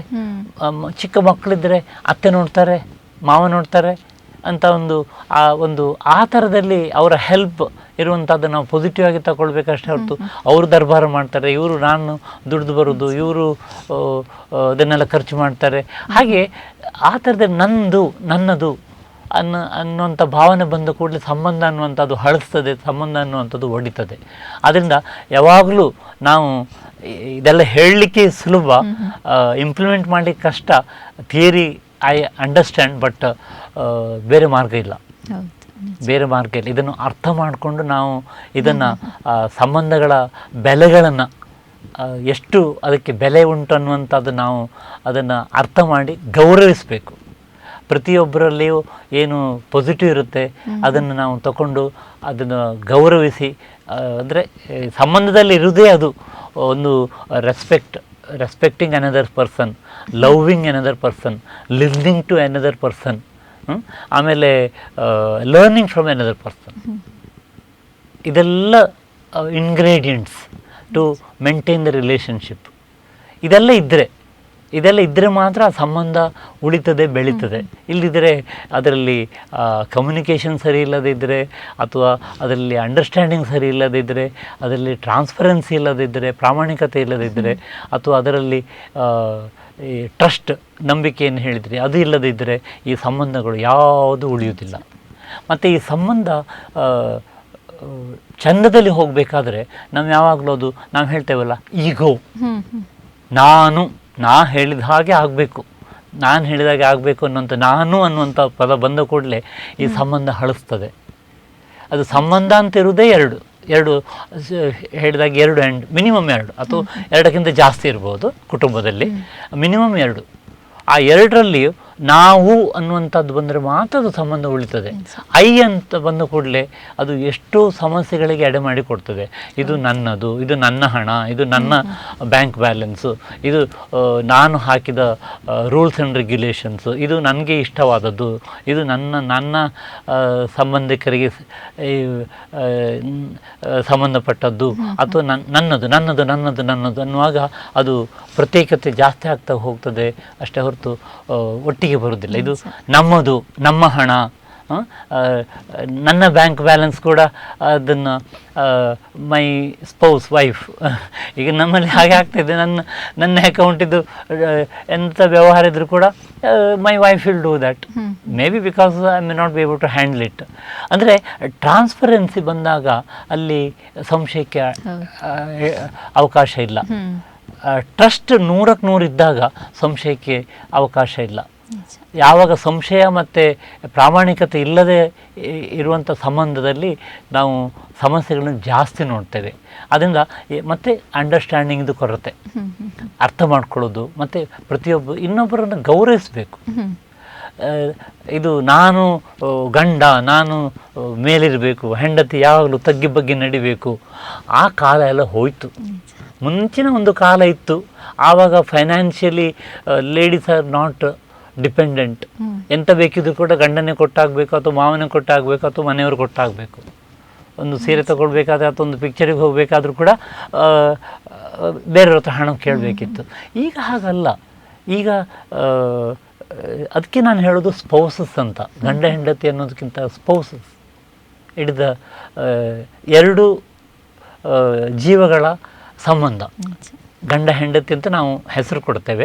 ಅದನ್ನ ಗಂಡನಿಗೆ ಎಷ್ಟು ರೋಲ್ ಇರ್ತದೋ ಹೆಂಡತಿಗೂ ಅಷ್ಟೇ ರೋಲ್ ಇರ್ತದೆ, ಗಂಡನಿಗೆ ಎಷ್ಟು ಜವಾಬ್ದಾರಿ ಇರ್ತದೋ ಹೆಂಡತಿಗೂ ಅಷ್ಟೇ ಜವಾಬ್ದಾರಿ ಇರ್ತದೆ. ಹಾಗಂತ ಇದು ಎಲ್ಲದಕ್ಕೂ 50-50 ಅಂತೇಳಿ ಆ ಥರ ಅಲ್ಲ. ಕೆಲವುದರಲ್ಲಿ 50-50 ಇರ್ಬೋದು, ಕೆಲವುದರಲ್ಲಿ 70-30 ಇರ್ಬೋದು, ಕೆಲವುದರಲ್ಲಿ 90-10 ಇರ್ಬೋದು, ಕೆಲವುದರಲ್ಲಿ ಇಲ್ಲಿ 30 ಅಲ್ಲಿ ಇನ್ನೊಂದು ಕಡೆ 70 ಇರ್ಬೋದು. ಅಂದರೆ ಒಟ್ಟಿಗೆ ಆಗುವಾಗ 100 ಆಗಬೇಕು. ಪ್ರತಿಯೊಂದು ಕೂಡ ಕಾಂಪ್ಲಿಮೆಂಟ್ ಆಗಿ ಹೋಗ್ಬೇಕಷ್ಟೇ ಹೊರತು ಈಗ ಎಲ್ಲ ಜವಾಬ್ದಾರಿಗಳನ್ನು ಒಟ್ಟಾಗಿ ಮಾಡಿದರೆ 100% ಆಗುತ್ತೆ. ಈಗ ಉದಾಹರಣೆಗೆ ಏನೋ ಒಂದು ಸಾಮಾನು ತರುವ ಒಂದು ಜವಾಬ್ದಾರಿ ಇರ್ಬೋದು, ಅದು ಒಬ್ಬರು ಮಾಡಿದರೆ ಅದನ್ನು ವಿಲೇವಾರಿ ಮಾಡುವಂಥದ್ದು ಇನ್ನೊಬ್ಬರು ಮಾಡುವ ಹಾಗೆ ಅದನ್ನೆಲ್ಲ ಹಂಚಿಕೊಂಡ್ರೆ ಮಾತ್ರ ಅದು ಅರ್ಥ ಆಗುತ್ತೆ ಅಷ್ಟೇ ಹೊರತು ಸರಿಯಾಗಿ ಅಂದರೆ ಅಂಡರ್ಸ್ಟ್ಯಾಂಡಿಂಗ್ ಇದ್ದು ಅವರವರ ಜವಾಬ್ದಾರಿನ ಅವರವ್ರು ಮಾಡಿಕೊಂಡು ಅದು ಕಾಂಪ್ಲಿಮೆಂಟ್ರಿ ಆಗಿರಬೇಕು. ಒಬ್ರಿಗೊಬ್ರಿಗೆ ಪೂರಕ ಆಗಿದ್ದರೆ ಮಾತ್ರ ಅದು ಆಗುತ್ತೆ ಅಷ್ಟೇ ಹೊರತು ಇಲ್ಲದಿದ್ದರೆ ಆಗೋದಿಲ್ಲ. ಇಲ್ಲದಿದ್ದರೆ ಏನಾಗುತ್ತೆ ಅಂತ ಹೇಳಿದರೆ, ನಾನು ಒಂದ್ಸಲ ಹೇಳಿದಾಗೆ ಅದು ಟೂತ್ ಪೇಸ್ಟಿನ ಕಥೆಯಿಂದಾಗಿ ಆ ಒಂದು ಟೂತ್ ಪೇಸ್ಟನ್ನು ಹೇಗೆ ಯೂಸ್ ಮಾಡೋದು ಅದರಲ್ಲೇ ಒಂದು ಅಂಡರ್ಸ್ಟ್ಯಾಂಡಿಂಗ್ ಇಲ್ಲದೆ ಅದು ಯಾವ ಥರ ಹೋಗಿ ಡೈವರ್ಸ್ವರೆಗೆ ಹೋಗಿ ಕೋರ್ಟ್ವರೆಗೆ ಹೋಗಿತ್ತು. ಅಂಥದ್ದನ್ನು ಮತ್ತೆ ಕಡೆಗೆ ವಾಪಸ್ಸು ಕೌನ್ಸಿಲಿಂಗ್ ಮೂಲಕ ನಾವು ಒಟ್ಟಾಗಿ ಹೀಗೆ ಚಂದದಲ್ಲಿ ಜೀವನ ಮಾಡುವಂಥ ಒಂದು ಪರಿಸ್ಥಿತಿ ನೋಡ್ತೇವೆ. ಅದರಿಂದ ಈ ಒಂದು ಕೆಲವುದು ಒಂದು ಅಂಶಗಳನ್ನು ಎಲ್ಲದನ್ನು ಪಾಲಿಸ್ಲಿಕ್ಕೆ ಆಗೋದಿಲ್ಲ. ಅದು ಕೆಲವುದು ಈ ಸಂಬಂಧಗಳಲ್ಲಿ ಅತಿ ಮುಖ್ಯ ಇರುವಂಥದ್ದನ್ನು ನಾವು ಅಳವಡಿಸ್ಕೊಂಡ್ರೆ ನಮ್ಮ ಸಂಬಂಧ ಯಾವುದೇ ಸಂಬಂಧ ಇರ್ಬೋದು, ಗಂಡ ಹೆಂಡತಿ ಸಂಬಂಧ ಇರ್ಬೋದು, ತಾಯಿ ಮಕ್ಕಳ ಸಂಬಂಧ ಇರ್ಬೋದು, ಅಥವಾ ಕೌಟುಂಬಿಕ ಸಂಬಂಧಗಳಿರ್ಬೋದು, ಸಾಮಾಜಿಕ ಸಂಬಂಧಗಳಿರ್ಬೋದು, ಅಥವಾ ಫ್ರೆಂಡ್ಶಿಪ್ ಅನ್ನುವಂಥದ್ದು ಇನ್ನೊಂದು ಆಯಾಮ. ಅದು ಅದರಲ್ಲಿ ಆ ಸಂಬಂಧದ ಒಂದು ಇದೇ ಬೇರೆ, ಅದರಲ್ಲಿ ಅಂಡರ್ಸ್ಟ್ಯಾಂಡಿಂಗ್ ಮತ್ತು ಅದರಲ್ಲಿ ಅದು ಈ ಫ್ರೆಂಡ್ಶಿಪ್ ಅನ್ನುವಂಥದ್ದು ಅದು ಕ್ಲಾಸ್ಮೇಟ್ಸ್. ಈಗ ನಾವು ಅದನ್ನು ಹೆಚ್ಚನ್ನು ನೋಡ್ತಾ ಇದ್ದೇವೆ. ಈಗ ಕ್ಲಾಸ್ ರಿಯೂನಿಯನ್ಸ್, ನಮ್ಮ high school friends, college friends, PUC friends, ಒಟ್ಟೊಟ್ಟಿಗೆ MBBS ಮಾಡಿದವರು ಸಿಕ್ಕಿದಾಗ ಅವನಿಗೆ ಏನು ಮಾಡ್ತಾ ಇದ್ದಾನೆ ಅನ್ನೋದು ಪ್ರಶ್ನೆ ಅಲ್ಲ. ಅವನು ಕಾರ್ಡಿಯಾಕ್ ಸರ್ಜನ್ ಆಗಿರ್ಬೋದು, ಅಥವಾ ನ್ಯೂರೋ ಸರ್ಜನ್ ಆಗಿರ್ಬೋದು, ಅಥವಾ ಇನ್ನೊಂದು ಎಲ್ಲಿಯೋ ಒಂದು ರಿಸರ್ಚ್ ಮಾಡ್ಕೊಂಡಿರ್ಬೋದು. ನಾವು ಒಟ್ಟಾದಾಗ ನಮಗೆ MBBS ಅಲ್ಲಿದ್ದಾಗಿನ ಒಂದು ರೀಜುವನೇಷನ್, ಅದು ರಿಯೂನಿಯನ್ ಅದು ಬೆಳ್ಕೊಂಡು ಹೋಗ್ತದೆ ಅಷ್ಟೇ ಹೊರತು ಈಗ ಏನಿದ್ದಾರೆ ಅದು ಬರುವುದಿಲ್ಲ. ಅದರಿಂದ ಈ ಫ್ರೆಂಡ್ಶಿಪ್ ಅನ್ನುವಂಥದ್ದು ಅದು ಬೇರೆ ಸಂಬಂಧ, ಅದಕ್ಕೆ ಆಯಾಮವೇ ಬೇರೆ. ಇದು ಗಂಡ ಹೆಣ್ಣಂದಿರ ಸಂಬಂಧದಲ್ಲಿರುವಂಥದ್ದು ಈಗ ನಾನು ವಿವರವಾಗಿ ಹೇಳಿದೆ. ಹಾಗೆ ಒಂದು ಕುಟುಂಬ ಒಳ್ಳೆಯ ರೀತಿಯಲ್ಲಿ ಇರಬೇಕಾದ್ರೆ, ಯಾವುದೇ ಸಂಬಂಧಗಳು ಒಳ್ಳೆ ರೀತಿಯಲ್ಲಿ ಚಂದದಲ್ಲಿರಬೇಕಾದ್ರೆ ಈ ಒಂದು ingredients are very very important. ನಾನೀಗ ಹೇಳಿದ ಹಾಗೆ ಒಬ್ರಿಗೊಬ್ಬರು ರೆಸ್ಪೆಕ್ಟ್ ಕೊಡುವಂಥದ್ದು, ಭಾವನೆಗಳಿಗೆ ಅವರ ಯೋಚನೆಗಳನ್ನು ಗೌರವಿಸುವಂಥದ್ದು, ಇನ್ನೊಬ್ಬರಿಗೆ ಅವರಿಗೂ ಕೂಡ ಒಂದು ಪ್ರೈವೇಸಿ ಉಂಟು, ಅವರಿಗೂ ಕೂಡ ಒಂದು ಇಂಡಿಪೆಂಡೆಂಟ್ ಆಗಿ ಥಿಂಕ್ ಮಾಡಲಿಕ್ಕೆ ಉಂಟು. ಯಾಕಂದರೆ ಈಗ ಎಲ್ಲ ಇಬ್ಬರು ಕೂಡ ಅರ್ನಿಂಗ್ ಇರ್ತಾರೆ, ಫೈನಾನ್ಷಿಯಲಿ ಇಂಡಿಪೆಂಡೆಂಟ್ ಆಗಿರ್ತಾರೆ. ಅದರಿಂದ ಮತ್ತು ಹಾಗೆ ಮಕ್ಕಳು ಕೂಡ ಹಾಗೆ ಒಂದು ಎರಡು ಇರುವಂಥ ಒಂದು ಈಗಿನ ಒಂದು ಸಮಾಜದಲ್ಲಿ ಅವರಿಗೆ ಪೇರೆಂಟ್ಸ್ ಸಪೋರ್ಟ್ ಕೂಡ ಆಗಿರುತ್ತೆ.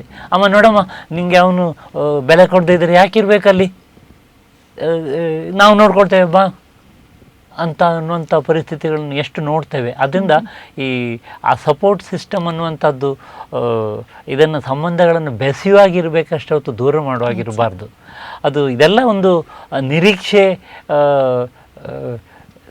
ಪ್ರಾಕ್ಟಿಕಲ್, ಎಷ್ಟು ಪ್ರಾಕ್ಟಿಕಲ್ ನಾವು ಅದು ಅಳವಡಿಸ್ಕೊಂಡು ಹೋಗುವ ರೀತಿಯಲ್ಲಿರುತ್ತೆ. ಇದೆಲ್ಲ ಪೇಪರಲ್ಲೆಲ್ಲ ಚಂದದಲ್ಲಿ ಕಾಣ್ತದೆ, ಆದರೆ ದಿನನಿತ್ಯ ಬರುವಾಗ ಅದಕ್ಕೆ ಚಾಲೆಂಜಸ್ ತುಂಬ ಇರುತ್ತೆ. ಆದರೆ ಚಾಲೆಂಜಸ್ ಅಂತ ನಾವು ಅದನ್ನು ದೂರ ಓಡಿ ಹೋಗ್ಲಿಕ್ಕಂತೂ ಖಂಡಿತ ಆಗೋದಿಲ್ಲ.